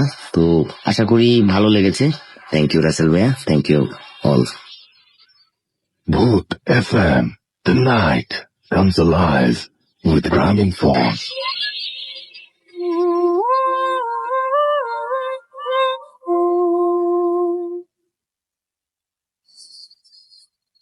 দ্যাটস রাইট, শুনছেন সবসময় রেডিও ফুর্তি, আর চলছে ভূত এফএম। এবং আপনারা সবাই জানেন ভূত এফএম এখন অন্যরকম উইথ গ্রামীণ ফোন। আর আমার যে পেজটা রয়েছে www.facebook.com/bhootfm.russell, সেখানে কিছু বিদেশি SMS আমি পড়ে ফেলি। আমাদের সবাই আমরা কাছের, আমাদের একসাথেই আমরা মনে করি যে সবাই ভূত এফএম এর মেম্বার, সুতরাং বিদেশি বলবো না। মাসুম আহমেদ লিখেছেন যে খুব ভালো লাগছে, আমি ইন্ডিয়া থেকে শুনছি আমাদেরকে। এছাড়াও সাইদুল আব্দুল লিখেছেন, প্লিজ রাসেল ভাই আমার মেসেজটা পড়বেন। আমি ইটালি থেকে রিফাত, আমি ভূত এফএম এর সব এপিসোড শুনি। আমাদেরকে কামরুল ইসলাম লিখেছেন, রাসেল ভাই ভূত এফএম, আচ্ছা ভূত এফএম কে ঝালমুড়ি খাওয়াবো, ওকে। আমাদেরকে রিসান খান লিখেছেন, ভালো হইতেছে জোশ। আমাদেরকে এছাড়াও দেখতে পাচ্ছি যে আবেগ প্রণয় লিখেছেন যে রাসেল ভাই আমরা 2 বন্ধু একসাথে ভূত এফএম শুনছি, ভালো লাগছে, উই লাভ ভূত এফএম। এগুলো সব ফেসবুকের পেজ থেকে পড়ছি। এছাড়া আমি দেখতে পাচ্ছি শেখ সাব্বির হোসেন লিখেছেন, এটা আমার প্রথম SMS, রাসেল ভাই SMS টা পড়বেন। আমাদের যে ফুর্তির পেজ রয়েছে সেখানে দেখতে পাচ্ছি যে কমেন্ট পড়ছেন না কেন ভাই? কমেন্ট পড়লে, আজকের ঘটনাগুলো এত বড় বড় না, কমেন্ট পড়লে না, বিশ্বাস করেন তারপরে মাঝে মাঝে যেটুকু সময় পাচ্ছি পড়ে ফেলছি। আমাদেরকে তানভি দাস লিখেছেন যে লিসনিং ভূত এফএম, এবং তিনি ভয় ফিল করছেন সেটা লিখেছেন, এবং অনেকদিন পর এত ভালো গল্প শুনতে পাচ্ছি লিখেছেন MD শাকওয়াত হোসেন SPL। আমাদেরকে এছাড়াও দেখতে পাচ্ছি যে ফারজানা ফেরদৌস লিজা লিখেছেন, অল্প ভয় পাচ্ছি। আমাদেরকে প্রভাত দাস লিখেছেন, রাসেল ভাই সেকেন্ড স্টোরিটা অসম। এগুলো সব ফেসবুকে পড়ে ফেললাম। আমরা আবারও SMS এ যাবো, তবে তার আগে আরো একটা ঘটনা শুনে আসবো। আমাদের এখানে এসছেন বাবন, এবং পুরান ঢাকা থেকে এসছেন, রাইট? পুরান ঢাকা থেকে এসছেন আপনি। আমি আপনার প্রথম যে ঘটনাটা আমি বলবো যে আপনি কিছুদিন আগে সিঙ্গাপুরে গিয়েছিলেন। আমি একটু আগে বলছিলাম যে হোটেলে আপনারা বিভিন্ন মানে এখন দেখি যে বিভিন্ন ফেসবুকে আমরা দেখি যে বিভিন্ন এয়ারলাইন্স গুলো নানান ধরনের অফার দেয় এবং আমরা অনেক আমাদের দেশের বাইরে যাবার প্রবণতা বেড়েছে এবং আমরা সিঙ্গাপুর বলি, অস্ট্রেলিয়া বলি, যা আছে কিনা মানে এই সাবকন্টিনেন্ট, হ্যাঁ, যে সমস্ত জায়গায় হোক না কেন সব জায়গাতেই কিছু কিছু হন্টেড হোটেল কিন্তু থাকেই। কিন্তু এই হন্টেড হোটেলের সাথে যা ঘটে সেটা আপনার বাসার সাথে করতে পারে। যেমন উনি একটা ঘটনা বলছিলেন, যে ঘটনা খুব ছোট বলে আমি বলে ফেলছি, যে একটা ছোট্ট ঘটনা, সেটা একটা সিঙ্গাপুরের খুব নাম করা একটা হোটেল, যে হোটেলে কিনা ঘরের নখ শোনা যায় অনেক রাত্রে এবং খুললে দেখা যায় যে একটা মেয়ে হেঁটে যাচ্ছে করিডোর দিয়ে হেঁটে যাচ্ছে এবং বহুক্ষণ পর্যন্ত তাকে দেখা যায়, তারপর সে হঠাৎ করে ভ্যানিশ হয়ে যায় এবং এই মেয়ে কে বা কি কিছু জানা যায় না। এবং আপনি হোটেলের ম্যানেজারের সাথে কথা বলছেন, রাইট? এবং তিনিও বলেছেন যে আপনি সাধারণত উনি এই ধরো ওই রুমটাতে কাউকে থাকতে দেন না, যখন খুব চাপ আসে বা প্রেশার থাকে তখন হয়তো রাশ আওয়ারে বা মানে যখন পিক সিজন তখন ওই রুমটা দিতে তিনি বাধ্য হন। তো যখন এই রুমটা খুলেন তারপরেই দেখা যায় যে এই ধরনের একটা ঘটনা ঘটে। এটা যে দেশ থেকে যেই আসুক না কেন বর্ডারের সাথে এটা ঘটবেই। কেউ থাকলেই এটা ঘটবে। হ্যাঁ, রাত্রে 3টার পরে দেখা যাচ্ছে যে নক করতেছে কেউ, বর্ডারকে তুলে রুম থেকে, এবং উনি যখন বের হন তখন দেখেন যে বেশ কিছু হেঁটে চলে গেছে সামনে একটা মেয়ে, 20-22 বছরের একটা মেয়ে, এবং সে ওই সিঙ্গাপুরি আর কি, ওই নেটিভ আর কি, এবং কেউ জানে না যে এই মেয়েটা কি। পরে আসলে জানে মানে এইভাবে, ওই যে আমাদের হোটেলের ম্যানেজারের সাথে কথা বলছি, তো উনি আসার আগে উনি বলছেন যে বেশ আগে, খুব সম্ভব উনি এটা গেস করে বলছেন যে খুব সম্ভব এই মেয়েটা এই রুমেই মারা গেছে। সাধারণত হয় এবং সেভাবে। এবং মানে মাসুম ভাইকে আমি নক করছি আপনাদের সবাইকে এর পরের ঘটনাটা নক নিয়ে। সো এটা পরের ঘটনাটা ঘটেছিল কোন এলাকায়? আচ্ছা, এটা হলো ওই বনানীতে ঘটনাটা। আমার আজকে রাত্রে ডেফিনেটলি কেউ না কেউ নক শুনবেন এই বিষয়ে সন্দেহ ঘটনাটা। ধন্যবাদ রাসেল ভাই এবং মাসুম ভাই। অনেকদিন পরে আসলাম, আসলে ব্যস্ততার কারণে আসা হয় না। তো বেশ কিছুদিন যাবতীয় আমারও তো কিছু পরিচিত ভাইরা আছেন, তারা বলে তুই যাস না কেন, তো অনুষ্ঠানের ঘটনাগুলো শুনবো। তো কিছুদিন আগে আমার এক বড় ভাই আছেন, সিনিয়র ভাই, উনি নামটা বলতে না করেছেন, তারপর নাম ঠিকানা কিছু শুনবো না, নামটা বলে দিচ্ছি। হ্যাঁ, জিনা ভাই, সরি। হ্যাঁ, তো জিনা ভাই উনি বেশ সিনিয়র আমার। তো তারপর ওনার সাথে যেহেতু উনি একটা ব্যাংকে কাজ করেন, তো বেশ ভালো ইন্টিমেসিটা আমাদের, খুব ভালো। তো জিনা ভাই আসছেন, জিনা ভাই বলছে তোর জন্য একটা ঘটনা আছে, তুই আমার অফিসে আসবি নাকি আমি তোর এখানে চলে আসবো? আমি বলছি জিনা ভাই চলে আসেন। হ্যাঁ, চলে আসেন জিনা ভাই। তো জিনা ভাই আমার অফিসে আসছেন, আইসা বললো যে দেখ কিছু প্রবলেম, কিছুদিন আগে একটা বিশাল প্রবলেম হয়েছিল, তোর সাথে শেয়ার করি। আমি বললাম আমাকে সাথে শেয়ার করলে কিন্তু আমি রেডিও করতে বলে দেবো, এই কন্ডিশনে রাজি থাকলে শেয়ার করেন। তো উনি বললো যে ঠিক আছে, কিন্তু আমার নাম বলবি না। তো জিনা ভাই যেটা বললেন যে বেশ কিছুদিন আগে, মাস 2 আগে, ওনার ওয়াইফ চলে গেছেন, বাবার বাড়ি গেছেন বাড়িতে আর কি, ছেলে মেয়েদেরকে নিয়ে, ওনার এক ছেলে এক মেয়ে। তো গেছেন জিনা ভাই আর জিনা ভাইয়ের যে কেয়ারটেকার আছে, কেয়ারটেকার বাবুর্চি, ও রান্না বান্না। আমরা এলাকাটা বলবো না, হ্যাঁ, ঢাকাতেই খুব কাছেই আর কি। তো ওনারা চলে গেছেন। তো জিনা ভাই এবং ওনার কেয়ারটেকার বাড়ির বাইরের অংশে যে সার্ভেন্ট কোয়ার্টার থাকে ওইখানে ও থাকে, ওর নাম কামাল।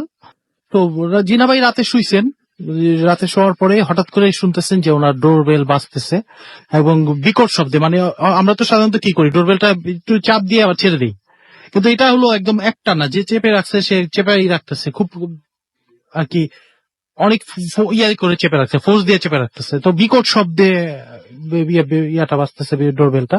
তো জিনা ভাই মনে করছেন যে কামাল যে নিচে থাকে ও যে গেটটা খুলে দেখবে। আর এই ব্যাপার হচ্ছে যে উনি এরকম একটা যে জায়গাতে থাকেন যেখানে গেটটা ভিতর থেকে একটা তালা দেওয়া থাকে, নর্মাল লাগানোর পর একটা তালা দিয়ে রাখে সিকিউরিটির জন্য।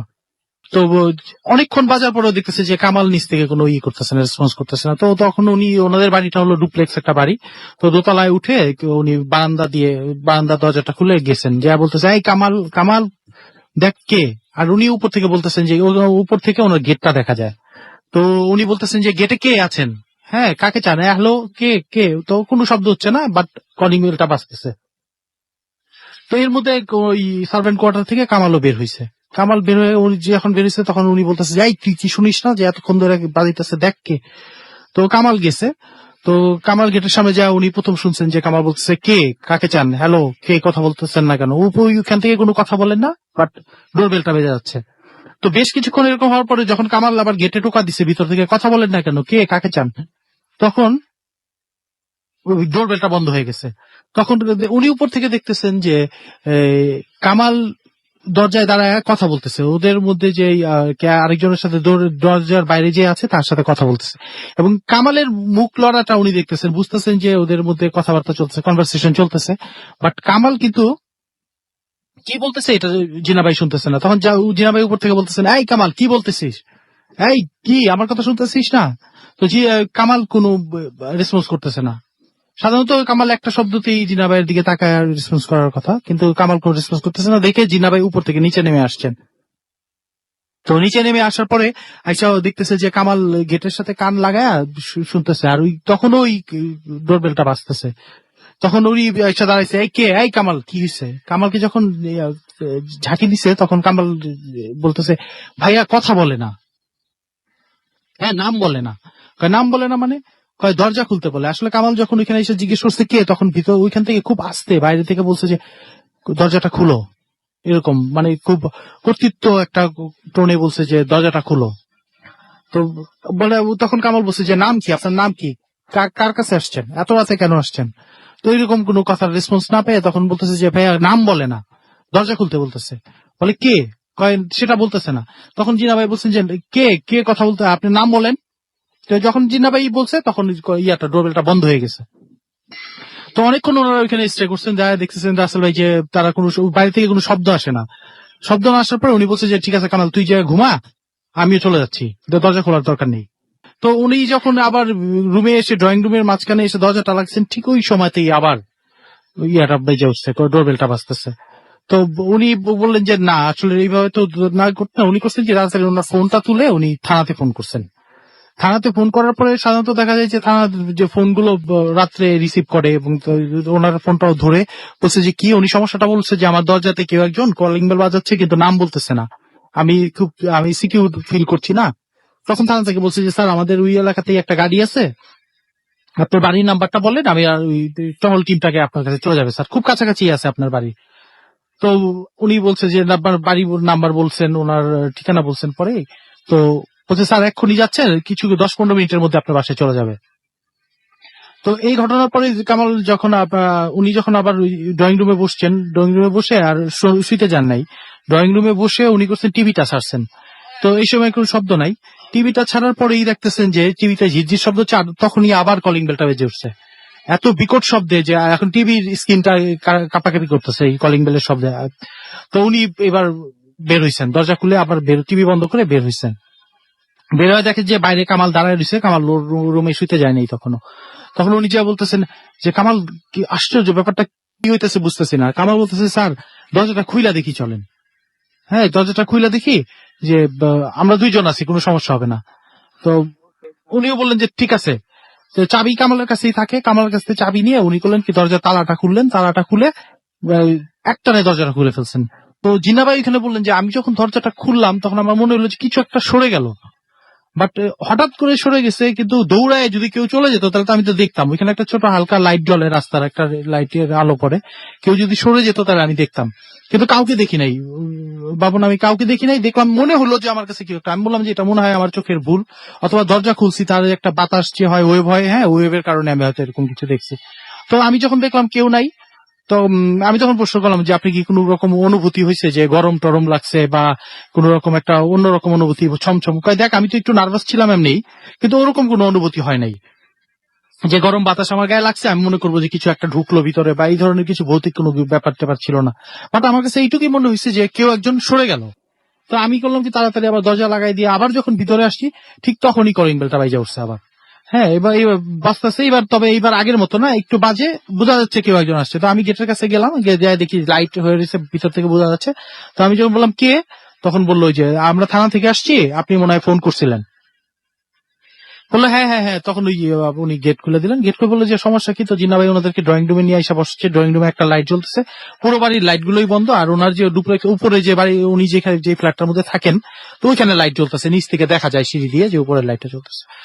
তো জিনা ভাই ওই থানা থেকে যে এসআই আসছেন উনি আর ওনার সাথে 2জন কনস্টেবল, ওনারা 4 জনের একটা টিম আসছিল, আর একজন ড্রাইভার যিনি গাড়ি চালান।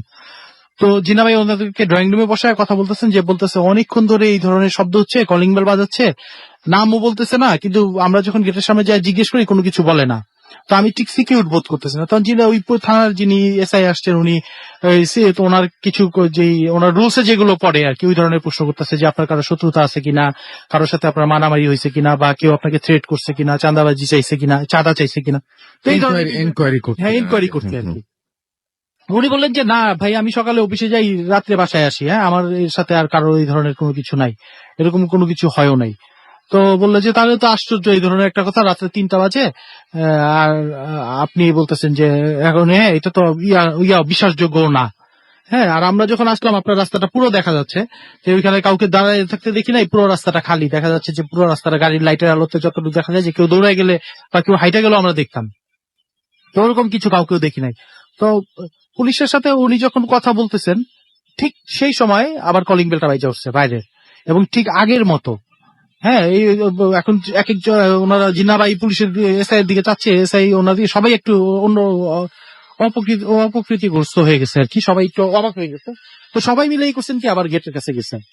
হ্যাঁ, গেটে যায় দেখেন গেটটা লাগানো, তো এসআই নিজেই গেটটা খুলছে, কে বলে এই গেটটা খুলে ফেলছে, যে খুঁজে দেখলো যে কেউ নাই। তো এসআইও মনে করছিলেন যে এসআই ওনাকে বলছে যে আমি তখন মনে করছি যে আমার ড্রাইভার যে আছে গাড়িতে, ও হয়তো নাইমা আইসা দেখছে নক করছে বা কলিং বেলটা বাজাইছে। তো আমি বের হয়ে, এসআই গাড়ি থেকে রাস্তায় বের হয়েছেন, বাস থেকে বের হয়ে ড্রাইভারকে জিজ্ঞেস করছে, এই দেখে যে গাড়ির লাইট নিবানো, আর ড্রাইভার সিটের মধ্যে হেলান দিয়ে আরাম করে একটু ঝিমোচ্ছে আর কি। তখন বলছে এই তুমি কি কলিং বেল বাজিয়েছো? তখন ওই গাড়িতে যে বসা ছিল ড্রাইভার বলে, না স্যার আমি তো এখানে বসে আছি, আমি স্যার কলিং বেল, কাউকে দেখছো তুমি দৌড়াই যেতে বা এখান থেকে চলে যেতে? কয় না স্যার আমি কাউকে দেখি নাই। হ্যাঁ, আমি তো এখানে স্যার তাকায় আছি বা বসে আছি, আমি কাউ যদি এসে কলিং বেল বাজিয়ে স্যার যেতাম, এরকম কিছু ঘটেই নেই। তো এসে বেশ অবাক হয়ে গেছেন যে আসলে আমরা এতগুলো মানুষ এখানে উপস্থিত, তো উনি যে মিথ্যা কথা বলছেন তাও তো না। তো এরকম অপার্থিব ঘটনা বা ভৌতিক ঘটনা আসলে একটু সবাই একটু অন্যরকম, এসআই একটু বিব্রত হয়ে গেছেন আর কি। তো তারপরে এসআই ওনার আবার রুমে আইসা বসছেন, আইসা ওই কাগজপত্র বের করে ওনার নাম, জিন্না ভাইয়ের নাম, বাড়ির নাম্বার, হ্যাঁ এগুলো লিখে সমস্যাটা কি, আর ওনাকে বলছেন যে আপনি এক কাজ করেন, কালকে আমাদের একটু থানায় আসেন, থানায় এসে ঘটনাটা উল্লেখ করে একটু জিডি করে যান। হ্যাঁ, আমি তো দেখে গেলাম, আমি আপনার এটা নিজে ওইখানে উইটনেস হিসাবে, আমি সাক্ষী হিসাবে আমি আপনাকে সাইন করে দেবো। তো বললো যে আমি কার বিরুদ্ধে কমপ্লেন করবো? কমপ্লেন না, ঠিক আপনি যে সমস্যাটা হয়েছে এটা বলবেন। ওনারা যখন এই কথাগুলো বলতেছে, ঠিক তখনই নিচতলার এক কর্নারে ওনাদের কিচেন থেকে হঠাৎ বিকট শব্দ হয়েছে। কিচেনের যে আপনার থালা বাসন রাখার র্যাকটা হয়েছে কি কেউ টান দিয়ে ফেলে দিছে, এবং ওইটার মধ্যে যত গ্লাস ছিল, থালা বাসন ছিল আর কি, যেগুলো প্লেট ছিল, সবগুলো একদম ভেঙে চারোদিকে চৌচির হয়ে গেছে এবং বাইরেও বের হয়েছে, কিচেন থেকে বের হয়ে গেছে। তো ওনারা সবাই একসাথে দৌড়াই গেছে যে কি হয়েছে। তো যে জিনা ভাই যা লাইট জ্বালাইলো, লাইট জ্বালানোর পরে দেখলো যে ওই সব ভেঙে একাকার অবস্থা, পাড়া দেওয়ার মতো কোনো জায়গা নাই, সমস্ত প্লেট গুলো ভেঙে গেছে, এবং একটা মানে এতগুলি মানুষ, এত বড় একটা র্যাক, হ্যাঁ, তো ওইটা যদি কেউ ফেলতে চায়, সাধারণত অনেক শক্তিশালী একটা মানুষ হলে টান দিয়ে ফেলবে, যে বাতাসে পড়ে গেছে বা বিড়াল চলে গেছে এরকম কিছু হবে, তো ওইরকম কোনো কিছু না।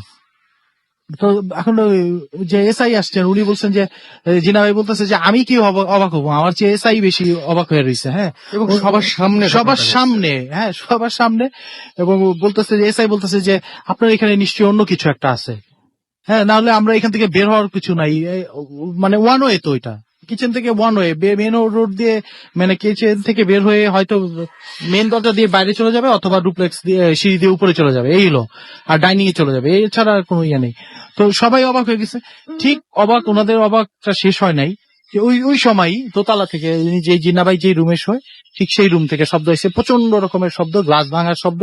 তো জিনাবাইরা সবাই একসাথে আবার উপরে উঠছে, উপরে উঠা দেখে যে জিনাবাইয়ের যে বেডরুমের জানালা, ওটার মধ্যে যে গ্লাস ছিল, সব জানালার সব গ্লাসগুলো ভেঙে ওনার মেঝেতে পড়ে রয়েছে, বেডরুমের মেঝেতে পড়ে রয়েছে, এবং ওনারা কি করবেন আর কি, কিংকর্তব্য বিমূঢ় হয়ে গেছে আর কি, কোনো কারো মুখেই কোনো ভাষা নাই। এখন ওই এসআই বলতেছেন যে আপনার এখানে কোনো একটা সমস্যা আছে, আমরা চলে যাবো, আমরা এখানে বেশিক্ষণ থাকবো না, হ্যাঁ আপনি কাইন্ডলি আমাদের সাথে থানায় চলেন, অথবা আপনি এখানে এখন উনিও এখান থেকে চলে যেতে যাচ্ছে, যে এখানে ওই জিনা ভাই বললেন যে এসআই যে বারান্দার দরজা খুলে দেখবে বারান্দায় কে, হ্যাঁ, ওইটাও সাহস পাচ্ছে না। তখন আমি করলাম কি, জিনা ভাই বলতেছে যে আমি বারান্দার দরজা খুলছি যে কেউ বাইরে থেকে ইটা মারছে কিনা। দেখলাম যে না, ওইখান থেকে ইটা মারলে ইটাটা আমার বাউন্ডারির ভিতরে পড়বে। ওইখান থেকে উপরে দেখা যাচ্ছে যে কিছুই নাই। তো কোনো কারণ ছাড়া, কোনো রিজন ছাড়া তো এই ধরনের একটা ঘটনা ঘটলো। তো আমি এটার কোনো ব্যাখ্যা পাইলাম না। পরে এসআই উনি নোট টোট নিয়ে চলে গেল, বললো আপনি একটু সাবধানে থাকেন। তো পরে আমি বললাম যে জিনা ভাই আমি আপনার সাথে যাবো। তখনই আমি জিনা ভাইয়ের সাথে বাসায় গেছি। বলছে ঠিক আছে চল। হ্যাঁ হ্যাঁ, আমি গেছি, আমি জিনা ভাইয়ের সাথে। রিংটোন যেটা হচ্ছে মানে না ওইটা আমি শুনি, আমি তো দিনের বেলা গেছি। হ্যাঁ, আমি দিনের বেলা গেছি, তখন 3টা 3:30 বাজে। তো যাওয়ার পরে আমি জিনা ভাইয়ের সাথে আমার খুব ভালো সম্পর্ক। তো ভাবিকে যাই বলছি, ভাবি প্রচন্ড খিদা পাইছে, জিনা ভাই ধরে নিয়ে আসছে, খাবার দেন। হ্যাঁ, তো যে ভাবির সাথে যখন আমরা খাবার খাওয়া শেষ করে ভাবিরে বলতেছি, ভাবি কি সমস্যা এইটা। তো ভাবি বললো যে দেখো আসলে যে ঘটনা ঘটে গেছে, তো এই ধরনের ঘটনা তো আগে ঘটে নাই যে এরকম, কিন্তু আমি ধুপ ধুপ এই শব্দগুলো শুনতাম, যে প্রায় মনে হইতো যে আম্মা, তখন জিনা ভাইয়ের আম্মার কথা বলতেছে, এবং এটা এখনো চলছে কন্টিনিউয়াস। জি জি। তবে সেদিনই ঘটনাটা এত বিরাট আকার ধারণ করছে। তো ভাবি যেটা বললেন যে আমি ধুপ শব্দ, মনে করো আমি নিচে বসে কাজ করতেছি, মনে হচ্ছে যে উপরে কেউ কাজ করতেছে, উপরে কেউ হাঁটাহাঁটি করতেছে। হ্যাঁ, আসলে কিন্তু বাসায় কেউ নাই, জিনা ভাই এর ওয়াইফ এবং 2 জন। তো আমি জিনা ভাইকে বললাম যে জিনা ভাই এই ধরনের একটা ঘটনা ঘটে গেল, তো এটা সাধারণত দেখা যায় কোন একটা কারণ থাকে। হ্যাঁ, তো এই কারণটা কি, আপনি কি এরকম কিছু রিকল করতে পারেন যে কিছু একটা করছেন বা কোনো কি ঘটনা থেকে এরকম ঘটনা হয়েছে, ওই দিন কি কোনো ঘটনা আপনি রিকল করার চেষ্টা করেন? তো জিনা ভাই বললেন যে দেখ, একটা ঘটনা সেদিন ঘটছে। আমি যখন অফিস থেকে বাসায় ফিরতেছিলাম, তখন ওই আমার বাসার কাছে ওইখানে একটা কবরস্থান আছে, যে কবরস্থানের এখানে একটা লোক আমার গাড়ির সামনে পড়ছে, মানে গাড়িটাকে থামাই দিছে এরকম ভাবে, যে হঠাৎ করে আসছে, আমি গাড়িটা ব্রেক করছি। তো গাড়িটা ব্রেক করার পরে ওই লোকটা আর কি ভিক্ষাটাই চাইছে আর কি, ওনার কাছে ভিক্ষা চাওয়ার মতো বলছে, দে এরকম কিছু একটা টাকা পয়সা চাইছে। তো জিনা ভাই ভিক্ষা দিবেন কি, উনি বিরক্ত হয়ে গেছেন যে তুমি যে এইভাবে ভিক্ষা চাই কেউ, যে তুমি যে আরেকটু হলে আমি যদি ব্রেক করতে না পারতাম তাহলে আমার গাড়ির নিচে চলে যেত। হ্যাঁ, তো জিনা ভাই প্রচন্ড রাগ হয়ে গাড়ি থেকে বের হয়ে লোকটাকে মারেন নাই, বলছে যে আমি প্রচন্ড রাগ হয়েছি, গালিগালাজ করছি। হ্যাঁ, গালিগালাজ করার পরে ওই লোকটা কিছুক্ষণ তাকায় আছে, তারপর বলছে যে তুই আমার সাথে রাগারাগি করলি, খারাপ ব্যবহার করলি, খুব একটা হয়ে গেছিস, তোরে আজকে দেখে নিবো। তার প্রেক্ষিতে এই ঘটনাটা ঘটেছে। হ্যাঁ, এবং আমরা একটা চমৎকার ঘটনা শুনলাম, এবং সেই ঘটনাটা এখনো ঘটছে। হ্যাঁ, তার মানে আপনার বাসাতেও কোনো এক সময় আজকে রাত্রেবেলায় হঠাৎ করে হয়তো শুনে ফেলতে পারেন এরকম কোন সাউন্ড। মানে আমার কাছে রিংটোন মানে ঠিক একদম এক্স্যাক্টলি মোটামুটি এরকম টাইপের কিছু একটা মনে হচ্ছে, এরকম কোন একটা সাউন্ড হয়তো যে কোনো সময় আজকে রাত্রেও আপনি শুনে ফেলতে পারেন। এবং আমার কাছে যখন কলিং বেল বলছিল, তখন এরকম একটা সাউন্ডই আমার কাছে মনে আসছিল। দেখুন, মিলিয়ে নিন। Thank you so much. আমরা একটা চমৎকার ঘটনা শুনলাম, এবং আমাদের অলরেডি বেশ কিছু SMS চলে এসছে আমি দেখতে পাচ্ছি। এবং সেই SMS এর মধ্যে আমি দেখতে পাচ্ছি আমাকে সানি চট্টগ্রাম থেকে লিখেছেন, অনেক দিন থেকে SMS করি বাট আপনি পড়েন না, আজকে পড়ে ফেললাম ভাই। শামীম রেজা আমাদের লিখেছেন, কয়টা SMS দিলে পড়বেন ভাই, আপনি অনেকগুলো SMS দিয়েছেন। আই এম রিয়েলি সরি যে আপনার SMS গুলো পড়ার সময় পাইনি, কারণ মাঝখানে অনেক লম্বা ঘটনা হচ্ছে, আপনারা দেখতেই পাচ্ছেন। আমাদেরকে তাজওয়ার লিখেছেন, SMS করেছেন আমাকে শাওন উত্তরা 13 নম্বর থেকে, এবং তিনি এবং তার ওয়াইফ খাদিজা তারা শুনছেন, এবং তাদের সঙ্গে তার সিস্টার ইন ল আছেন যিনি ভূত এফএম শুনছেন। হিমেল চৌধুরী আমাদের SMS করেছেন গাজীপুর থেকে, এবং তিনি বলছেন তার অনেক মেমোরিজ রয়েছে এই প্রোগ্রামের সাথে। বাবা চমৎকার। আমাদেরকে এছাড়াও দেখতে পাচ্ছি জেবুন নেসা লিখেছেন যে তিনি তার ভাই আকিফকে নিয়ে ভূত এফএম শুনছেন। FM রব্বি আমাদের SMS করেছেন। আমাদেরকে এছাড়াও দেখতে পাচ্ছি TJ শিফ নোবেল ওল্ড ঢাকা থেকে আমাদের SMS করেছেন। অ্যাডভোকেট অপু, অনিক, অর্পণ, জিম, জোহা, জিকরা, এনারা সবাই আমাদের SMS করেছেন। আমাদেরকে নাবিলা আখতার নিশাদ SMS করেছেন, ভূত এফএমের সাথেই তিনি রয়েছেন। এছাড়াও আমাদেরকে আরো অনেকেই SMS করেছেন। আপনি যদি SMS করতে চান, মোবাইলের মেসেজ অপশনে গিয়ে টাইপ করুন ফুর্তি, FORTI ফুর্তি, স্পেস দিয়ে লিখুন আপনার নাম, স্পেস দিয়ে আপনার মেসেজ পাঠিয়ে দিন 9840 নাম্বারে। যদি আমাদের ইমেল করতে চান, তাহলে আমাদের ইমেল অ্যাড্রেস হচ্ছে bhutfm@radiofurti.fm, which is BHWTFM@RADIOFORTI.FM। আপনার নাম, ঠিকানা এবং ফোন নাম্বার সহ আপনার জীবনে ঘটে যাওয়া সেরা ঘটনাটি পাঠিয়ে দিন আমাদের কাছে। আর আমাদের ফেসবুক ফ্যান পেজ তো রয়েছেই, আমাদের দুটো পেজ, প্রথমটি www.facebook.com/radio.futti, এছাড়াও আছে www.facebook.com/bhutfm.russell। যে কোনো একটিতে, এবং সম্ভব হলে দুটিতেই আপনারা কমেন্ট করুন, লাইক দিন এবং আমাদের সাথেই থাকুন। আমরা ছোট্ট বিরতিতে যাব আরো একবার, অনেকক্ষণ কিন্তু ঘটনা গেছে, এবং ছোট্ট বিরতিতে যাবো এবং বিরতির পরে আবারও ফিরে আসবো। সো কোথাও যাবেন না, আমাদের সাথে থাকুন। স্টে টিউনড রেডিও ফুর্তি and don't stop the ফুর্তি। Bam! The night comes alive.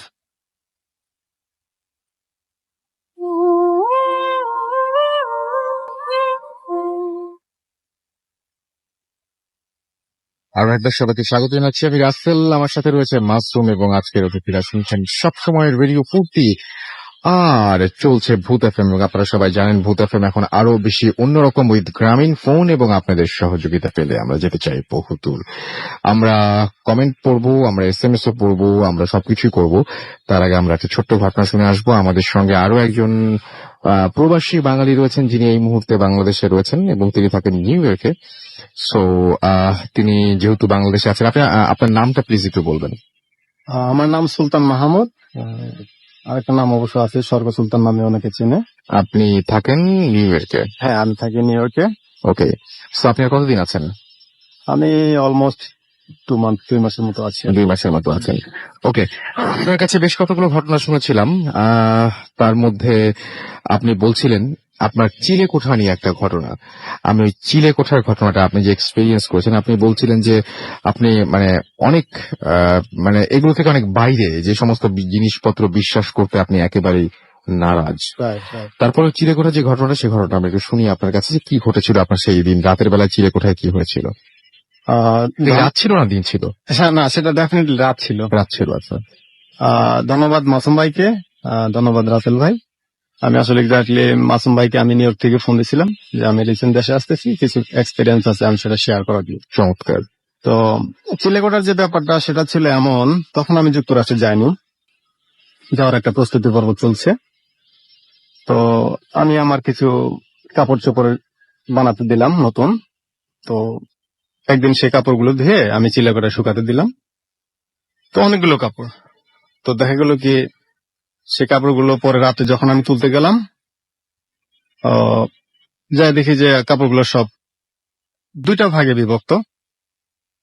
অনেকগুলো কাপড় এক জায়গায়, আর একটা মাত্র প্যান অন্য একটা জায়গা, মৃদু মৃদু অন্ধকার, মৃদু আলোর মধ্যে। আমি মানে আপনি আরেকটু ক্লিয়ার করে যদি বলি, তাহলে বাতাসে বা কোনো কিছুতে এরকম হওয়া সম্ভব না, সেটা বাতাসে এরকম হয় না।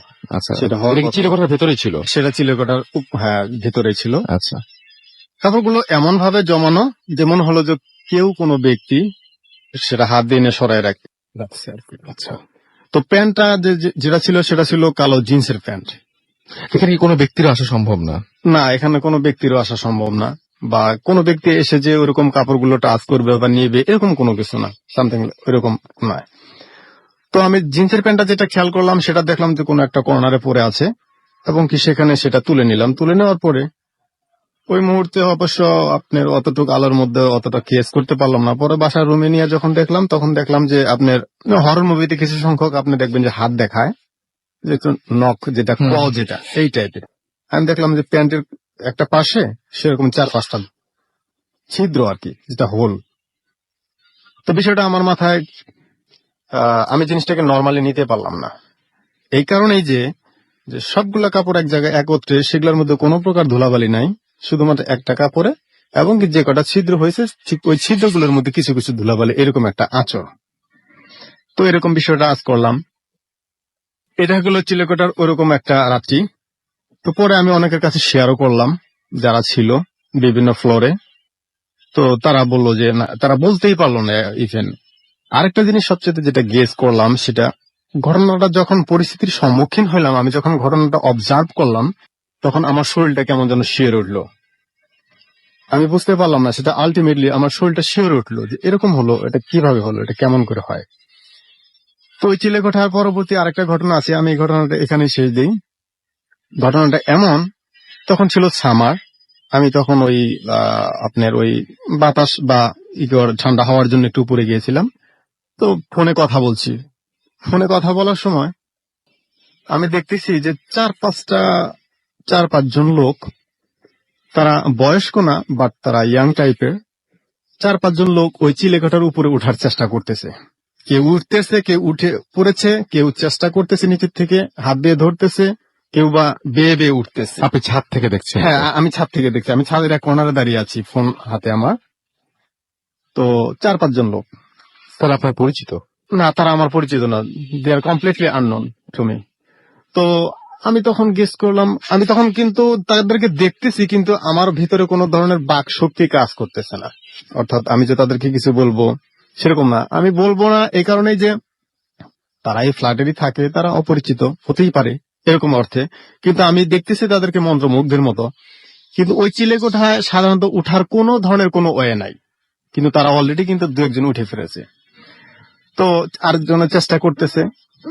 এরকম পর্যায়ে দেখতে দেখতে দেখতে দেখতে আমার ভিতরে তখন একটা ভিতরে কাজ করতেছে, কি রে আমি এবং কোনো মই টই কোনো কিছু না নেই? না না, কোনো বেয়ে বেয়ে ওঠা লেডার, যেটাকে কোনো বলে। কোনো মইটই নেই, কোনো লেডার ছিল না আমার ভিতর। ইন দি মিন টাইমে আমার ভিতরে আবার একটা জিনিস রাইজ করতেছে যে, কি রে আমিও তো চড়তে পারি। আমি অলমোস্ট একটা প্রিপারেশন নিয়ে ফেলেছিলাম, আমিও তো চড়তে পারি। ওরা চড়তেছে বা ওরা দেখাইতেছে যে আমি ওখানে চড়তে পারি, আমার ভিতরে এরকম একটা সিমটম রাইজ করলো কোনো কারণ ছাড়াই? কোনো কারণ ছাড়াই। আপনার উঠতে ইচ্ছা করছে? আমার উঠতে ইচ্ছে করে। এদিক থেকে আমার ভিতরে আবার সেন্সটা এভাবেও কাজ করতেছে যে আমার ভিতরে এরকম কোনো কিছু রাইজ হইতেছে কেন, এটাও আনবিলিভেবল। মানে আমি নিজেকেই নিজে প্রশ্ন করতেছি যে আমার ভিতরে এটা রাইজ করতেছে কেন। তো একটা পর্যায়ে দেখলাম যে ওরা ওদের ভাষাটা, মানে ওরা কথা বলতেছে বাট সেটা কমপ্লিটলি শোনা যাচ্ছে না যে এরকম কিছু বলতেছে বা এরকম কোনো কমান্ড করতেছে। মনে হচ্ছে ফিসফিস করে কিছু বলছে, ওদের মধ্যে সেটা রয়ে যাচ্ছে এবং কি ওরা ওদের মতো করে কাজ করছে। তো এট দ্য 11th আওয়ারে যখন দেখলো যে না, আমি আর আমার জায়গা থেকে মুভ করতেছি না, তখন আমার সামনের দিকে আর কেউ আসলো না, বাট তারা একটা সময় তারা ডিজ্যাপিয়ার হয়ে গেল। তো আমি আপনার চোখের সামনে? আমার চোখের সামনে ডিজ্যাপিয়ার হয়ে গেল। তো একটা পর্যায়ে আমি খেয়াল করলাম যে না, তারা নিচের দিকে কোনো দিকে গেল না, তাদের কোনো সেই ধরনের পদচারণা না, বা উপরে উঠে পড়ে নাই? উপরে আমাকে জিজ্ঞেস করলো না যে ভাই আপনি কি করতেছে বা ভাই কেমন আছেন বা এরকম কোনো কিছু জিজ্ঞেস। সাধারণত অপরিচিত হলে জিজ্ঞাসা করার কথা যে আপনি আছেন, আমরা এখানে এরকম বা এরকম। এবং তারা একদমই মানুষের মতোই ছিল, মানে আমার আপনার মতো আমার মতো দেখতে ছিল? হ্যাঁ, তাদের শেপটা মানুষের মতোই ছিল, কিন্তু কে এমন মুগ্ধের মধ্যে করার মতো, মানে সিলেক্ট করার মতো কোনো কিছু আমি খুঁজে পাচ্ছি না। বাট তাদেরকে মন্ত্রের মধ্যে দেখতেছি আর আমি ভাবতেছি, আর আমার মধ্যে উদ্রেক হইতেছে যে আমিও তো কাজটা পারি, আমিও তো। পরবর্তীতে এই ঘটনার পরে আর কখনো তাদেরকে দেখেছিলেন স্বপ্নে বা কোনো সময়? না, পরবর্তীতে তাদেরকে আমি আর কখনো দেখি নাই, তাদেরকে দেখি নাই, বাট হয়তো বা অন্য কোনো কিছু সামথিং অন্য কোনো। আপনি তো ওই বাড়ি ছেড়ে এখন যুক্তরাষ্ট্রে আছেন, এবং সেখানেও কি আপনার কোনো ধরনের কোনো প্রবলেম হয়? হ্যাঁ, যুক্তরাষ্ট্রের যদি কথা বলেন, আমি অ্যাকচুয়ালি আমার ঘটনাগুলো আমার ঢাকাতে, আমার যুক্তরাষ্ট্রেও কিছু ঘটনা আছে, ইভেন আমার হোম ডিস্ট্রিক্ট টাঙ্গাইল এবং আমার বাড়ি যে খামারপাড়া সেখানেও কিছু ঘটনা আছে। তো সেক্ষেত্রে আপনি যদি এখন যুক্তরাষ্ট্রের কথা শুনতে চান, তাহলে আমি বলবো সেখানে আমি একদিন ঘুমের থেকে উঠে ইজি চেয়ারে বসে আছি, সেটা ছিল আপনার কিচেনের সিঙ্কের সামনে। আমার পাশে ছিল আরেকজন আমার রুমমেট, ও 5 ওয়াক্ত নামাজ পড়তো, ও ছেলেটা। তো আমরা কথা বলতেছি, আমি ঘুম থেকে উঠছি। ইন দি মিন টাইমে ওয়ালের একটা পাশে, কিচেনের একটা পাশে এমন জোরে একটা ঝাঁকুনি হলো, মনে হলো যে ওখানে আপনার, আমরা যদি মনের হিসেবে ধরি তাহলে মনে হবে যে 4 থেকে 5 মন ওয়েটের একটা কিছু ওখানে আসলো, অর্থাৎ অবস্থান নিল, একটা শব্দ হলো। আমি করলাম কি, আমি শুধু ওই ছেলেটার চোখের দিকে তাকালাম, আর চোখের দিকে তাকায় ওর বোঝানোর চেষ্টা করলাম যে কিছু কি বুঝলা কিনা। ও বাঙালি ছিলেন? হ্যাঁ, ও ছিল বাঙালি। হ্যাঁ, ও তখন বলল, বাট ওর ভিতরে এমন একটা ভীতি কাজ করলো যে ও জিনিসটাকে আর অতটা এদিকে আর মানে যাচ্ছে না। আমি ওর ভয়ের কারণটা দেখে আমি আর ওরে প্রশ্ন করলাম না, দ্বিতীয় কোনো প্রশ্ন করলাম না, এরকম একটা কিছু। আর ওই বাসার থেকে পরবর্তীতে আমি যখন আর একটা বাসা চেঞ্জ করতে নিলাম, সে ভাষায় আরেকটা ঘটনা ঘটলো। সে ঘটনাটা আমি পরবর্তীতে যায় শুনলাম। সেটা হলো এমন, ভদ্রমহিলা, বাসাটা ভদ্রলোকের বাসা। তো বাসায় যেদিন আমি গেলাম তার পরের দিন হলো কি, সেদিন রাত্রেই অ্যাপ্লায়েন্সের লাইনগুলো, যেটাতে আপনার ওই যে সিঙ্গে পানি আসে, ঠিক আছে, ওই লাইনটা কি আমরা জানি সামহাউ ওই লাইনটা ওপেন হয়ে গেছে, অথবা ওপেন না হলে পরে সেটাতে পানিটা হয়ে আপনার কিচেনের ইটা আপনার পানিতে একবারে হয়ে গেছে, এটা কি বলা হয়, সিঙ্ক হয়ে গেছে, ডুবে গেছে, এরকম একটা পানি। পরের দিন আমি ওনার সাথে শেয়ার করলাম যে আচ্ছা এরকম পানি কেন। সে ফ্র্যাঙ্কলি বলল, সে বলল যে আসলে এরকম তো হয় না, এটা কালকে হয়েছে এবং কি এটা আজকে অবধি হচ্ছে, তো এরকম কখনোই হয় না। আমরা 3 বছর যাবত এই বাসায় থাকি, এরকম কখনো হয় নাই। আমি আর অত দূর আগালাম না। ওকে, ঠিক আছে, থ্যাংক ইউ সো মাচ। আমরা বেশ কিছু ঘটনা শুনলাম এবং আমি রিকোয়েস্ট করব যারা দেশে আসেন, দেশে বাংলাদেশে যারা বিভিন্ন সময় ছুটিতে কাটাতে আসেন এবং পৃথিবীর বিভিন্ন জায়গায় ছড়িয়ে ছিটিয়ে আছেন আমাদের বাঙালিরা এবং আমাদের মুখোজ্জ্বল করছেন, এবং আপনাদের জন্য আপনারা আসলে অনেক বেশি স্পেশাল আমাদের কাছে, এবং আপনাদের প্রচুর ব্যস্ত সময় যায়, তার মাঝখানেও আপনারা ভূত এফএম শুনছেন। সব জায়গায় যে এখন রাত তাও না, কোথাও কোথাও দিন এবং কর্মব্যস্ত দিন, এবং তার মধ্যে আপনারা শুনছেন, ফেসবুকে কমেন্ট করছেন, মানে আপনাদের কৃতজ্ঞতা জানাই, আর কিছু বলার নাই আসলে, কারণ যা বলবো তাই কম হয়ে যাবে। তো আপনারা যখন দেশে আসবেন, আপনাদের যদি সত্যি কোনো ঘটনা থাকে আপনাদের জানা বা আপনাদের সাথে ঘটে যাওয়া, সেই ঘটনাগুলো নিয়ে অবশ্যই আমাদের সাথে শেয়ার করবেন, আমাদেরকে জানাবেন। আমরা অধীর আগ্রহে আছি আপনাদের প্রত্যেককে স্টুডিওতে নিয়ে আসার এবং আপনাদের ঘটনাগুলো শোনার এবং সবাইকে জানানোর। আমি অনেক ধন্যবাদ জানাচ্ছি আপনাকে, এত কষ্ট করে আপনি এই ছুটি কাটাতে এসেও আমাদের জন্য সময় বের করেছেন এবং আমাদের সাথে ঘটনাগুলো শেয়ার করলেন, এবং আশা করছি যে অনেকেই কাছে ভালো লেগেছে, অনেকে উৎসাহিত হবেন এই সেই ঘটনাগুলো শেয়ার করতে। আমাদেরকে হাসিব কার্টুন থেকে লিখেছেন যে কালকে আমার এইচএসসি টেস্ট এক্সাম, তারপরে ভূত এফএম শুনছি। এখন মনে হয় আপনার ভূত এফএম না শুনে রেস্ট নেওয়া উচিত বা পড়াশোনা যদি আর একটু করতে চান করে ফেলা উচিত। রোমেল আমাদের লিখেছেন যে ফুর্তি অ্যাপ আসার ফলে আপনাদের এফএম ফ্রিকোয়েন্ট, আচ্ছা আপনাদের এফএম আমি বুঝলাম না যে, আচ্ছা যার জয়েন আমি বুঝলাম না, ফুতেপ, আচ্ছা ফুতেপ মানে এখন বলছেন যে তিনি অ্যাপ শুনতে হয় বেশি, অ্যাপে বেশি ভালো শোনা যায়, এরকম কিছু একটা বলতে যাচ্ছেন বোধ হয়। আমাদেরকে এছাড়াও দেখতে পাচ্ছি নেহাল জিঞ্জিয়া থেকে এসএমএস করেছেন স্নিগ্ধা, এবং তিনি বলেছেন যে আমার এসএমএস কেন পড়া হয় না, পড়ে ফেললাম আপনার এসএমএস। মুন্না উত্তরা থেকে লিখেছেন খুব ভয় লাগছে। রনি আমাদের লিখেছেন এবং রাকিব আমাদের লিখেছেন। গোলাম রাব্বি আবারও এসএমএস করেছেন। নাহিদ বুলবুল বাঁধন আমাদের এসএমএস করেছেন। মিম এবং মেহেদি এসএমএস করেছেন। পিয়াসা মুন্সিগঞ্জ থেকে, মাসুম সিলেট থেকে, ফারুক আমাদেরকে এসএমএস করেছেন এবং আমাদেরকে এসএমএস করেছেন দেখতে পাচ্ছি পায়েল, এছাড়াও স্টারলিং শাফিন আমাদের এসএমএস করেছেন। তানিয়া আমাদের মোহাম্মদপুর থেকে এসএমএস করেছেন আমাদেরকে দেখতে পাচ্ছি। ইশিতা, নাফিজ এবং মিম এসএমএস করেছেন আমাদেরকে। সুমাইন এছাড়া আমাদের এসএমএস করেছেন।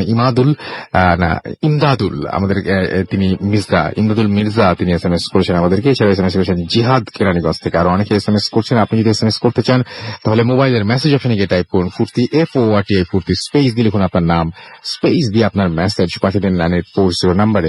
আমরা আরো একটা ঘটনা শুনে আসবো, আর আমি তার আগে আরো একবার জানিয়ে দিই আমাদের ইমেল অ্যাড্রেস হচ্ছে bhutfm@radioforti.fm, which is bhwtfm@radioforti.fm। আমাদের ইমেল অ্যাড্রেস জানিয়ে দিলাম, এবং এরপরে আমরা একটু ফেসবুকের যারা কানেক্টেড থাকবেন তাদেরকে আরো একবার মনে করিয়ে দিই। আমাদের ফেসবুক ফ্যান পেজ যেটা রয়েছে রেডিও ফুর্তি ফ্যান পেজ, সেটি হচ্ছে www.facebook.com/radio.furti। radio.furti স্পেলিংটা হচ্ছে RADIO.FORTI।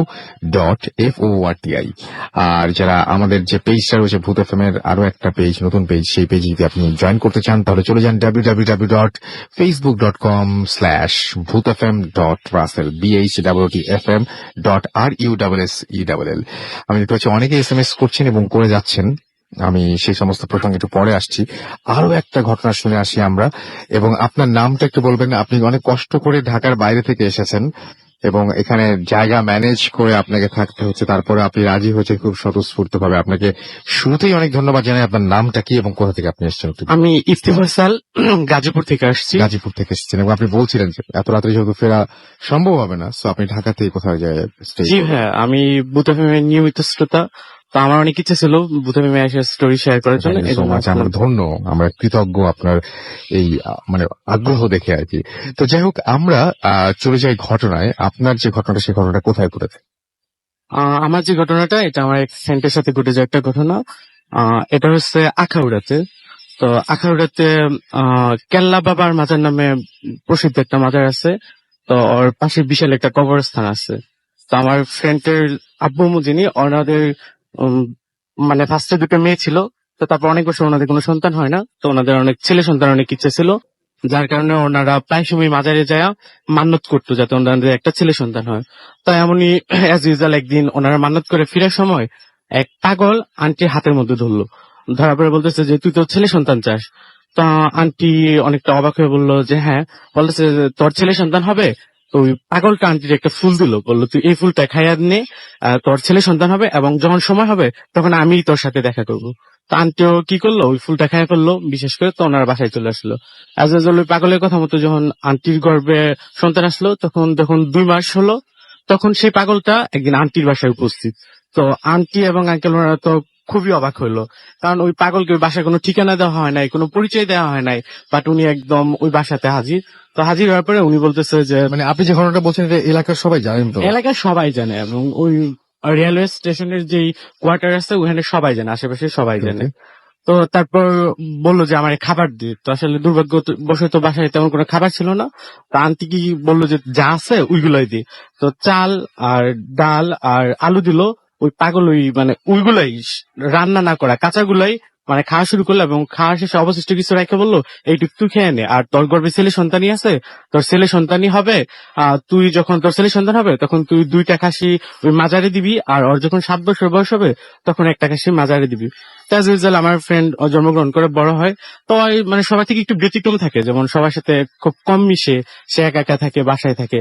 তো সে এমনি তুই মাজারের দিকে যাইতো না। তোর বয়স যখন 17 বছর হলো, তো সে একদিন আন্টির কাছে বললো যে আম্মু আমি মাজারে নামাজ পড়তে যাব। তো সে জোরের টাইমে নামাজ পড়তে বাসা থেকে বেরোয় এবং সেই কেল্লা বাবার মাজারের পাশে যে মসজিদ ওখানে নামাজ পড়ে। তো নামাজ পড়ার পর সে বের হয়ে দেখে যে ওর এক ফ্রেন্ড নাইম দাঁড়ায় আছে। তো বলতেছে দোস্ত চল আমার দাদির কবরটা জিয়ারত করে আসি। তো আমি আগেই বলে নিয়েছিলাম যে ওই কেল্লা বাবার মাজারের পাশে বিশাল একটা কবরস্থান আছে, অনেক বড়, এটা আমি নিজেও যাই দেখে আসছি। তো ওইখানে নিয়ে গেল, তোরা অ্যাজ ইউজুয়াল গল্প করতে করতে যাইতেছে। তো সেই কবরটা যাওয়ার পরে মানে সে গল্প করতেছে, এতক্ষণ রিপ্লে আসছিল পিছন থেকে, তো সে আর তাকায় নাই। তো কবরের পাশে যাওয়ার পর সে দেখে যে মানে পিছন থেকে ওর কথা রিপ্লে আসতেছে না, ফ্রেন্ড রিপ্লে দিতেছে না। তো দেন সে পিছন দিকে তাকালো, তাকায় দেখলো যে কেউ নেই। তখন সে অনেকটা ভয় পাইলো এবং ভয় পাওয়ার সাথে সাথে ওর সামনে বিশাল একটা আম গাছ ছিল, ওটা থেকে কোনো ঝড় নাই কিছু নাই রাসেল ভাইয়া, হঠাৎ করে একটা ডালা একদম মাটিতে পড়ে গেল। সে আরো ভয় পেয়ে ওই ডালাটা ক্রস করে দৌড় দিয়ে সে বাসায় চলে আসে এবং আইসা ওর যে ফ্রেন্ড ছিল ওর বাসায় যা বলতেছে আন্টি আজকে নাইম তো আমার প্রচুর ভয় দেখেছে, সে তো আমার কবরস্থানে নিয়ে গেছে কিন্তু সে আমার একা রেখে চলে আসছে। আর ওর আম্মু অবাক হয়ে বলতেছে যে বাবা কি বললো, নাইম তো আজকে 2 দিন যাবত বাসাতে নেই, সে তো ঢাকাতে গেছে খালাম্মার বাসায়।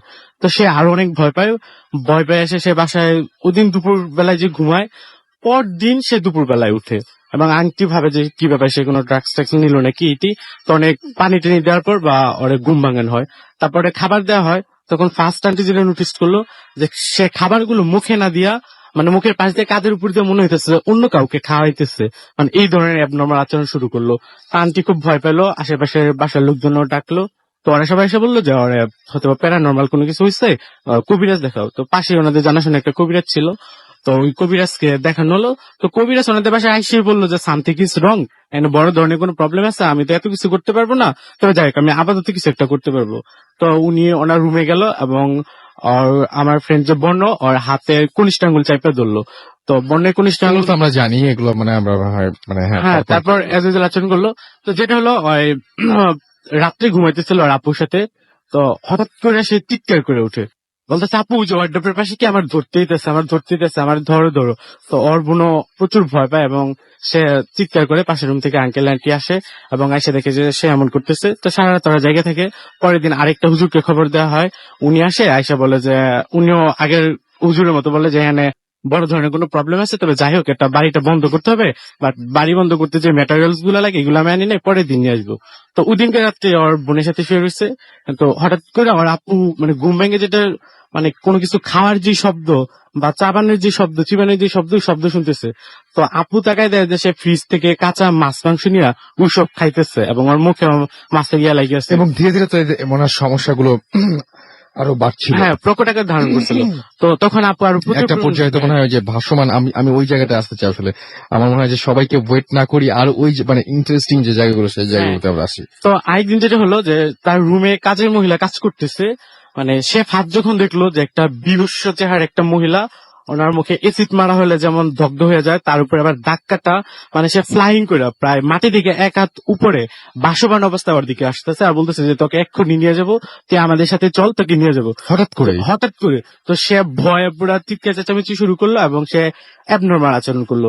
তো সে ওই দিনকে রাত্রি কি করলো, আবার ঘুম থেকে উঠে ওর রুমে যত মিরর ছিল, যত আয়না ছিল, ড্রেসিং টেবিল, সুকেজে সব সে নিজের হাতে ভেঙে ফেললো এবং হাত দিয়ে এবং ওর হাত দিয়ে যে ব্লিডিং গুলো হচ্ছে সে ব্লাড গুলো সে নিজেই চাইটা খাইতেছে।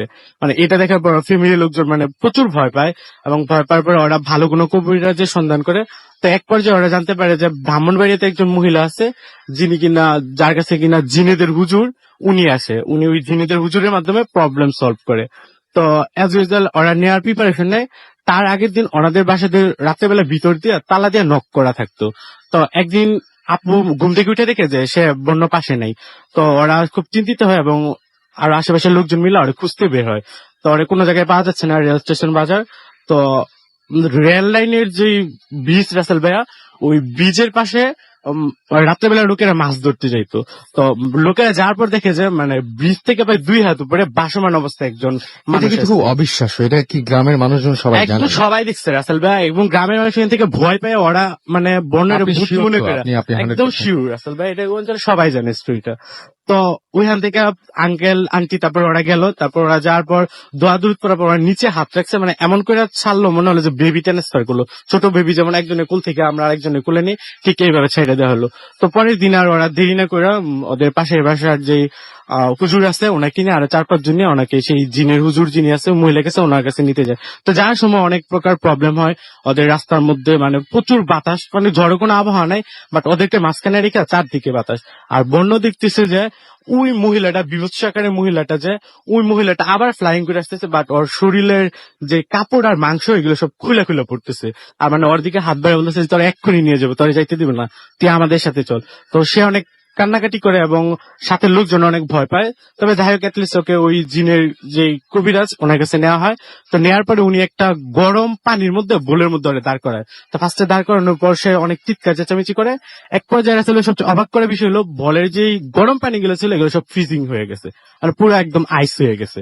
তো তারপর সে একদম শীতে কাঁপতেছিল। তারপর তার ওই বোল থেকে নামানো হলো। তো তারপর মানে বলতেছে যে মহিলা, উনি ওনার যেভাবে নিয়ম ওইভাবে করার পর টিনের চালে মানে ধপাস করে একটা শব্দ হলো এবং মহিলা বললো যে তিনি আসছে, তুমি ওনাকে সালাম দাও। তো সে সালাম না দিয়া হিন্দু যে নমস্কার দিল। তারপর উনি ভাবলো যে উনি হিন্দু। তো তারপর ওনার যে জিনের হুজুর উনি আসলো। আসার পরে মানে উনি আইসে বললো যে তোরা এখানে কি করিস, তোরা তো ভারত থাকিস। তারপরে যে জিনিসটা ওকে। এবং এখন কি সে সুস্থ আছে? এখনো সে ওর সাথে যে তাবিজ গুলো আছে এগুলো কতদিন পর পর ছুটে যায়, আর 2-1টা জন ওর সাথে থেকে চলে যায়, তখন সে নর্মাল আচরণ করা শুরু করে। তার নামটা কি? বর্ণ। সে এখন কি করছেন উনি? সে এখন পড়াশোনা করছে। ওকে, আপনাকে অনেক ধন্যবাদ আপনার ঘটনার জন্য। এবং আমি দেখতে পাচ্ছি যে অনেকেই আমাদের SMS করছেন। আমাদেরকে আলভিন SMS করেছেন কেরানীগঞ্জ থেকে এবং ব্যাকগ্রাউন্ড সাউন্ডের অনেক প্রশংসা করেছেন তিনি। আমাদেরকে সান্তাজ মিরপুর থেকে SMS করেছেন আমাদেরকে শান্ত, SMS করেছেন আমাদেরকে তৌকির, এবং আমাদেরকে SMS করেছেন আলভিন আহমেদ, আমাদেরকে এছাড়াও লিটন খান SMS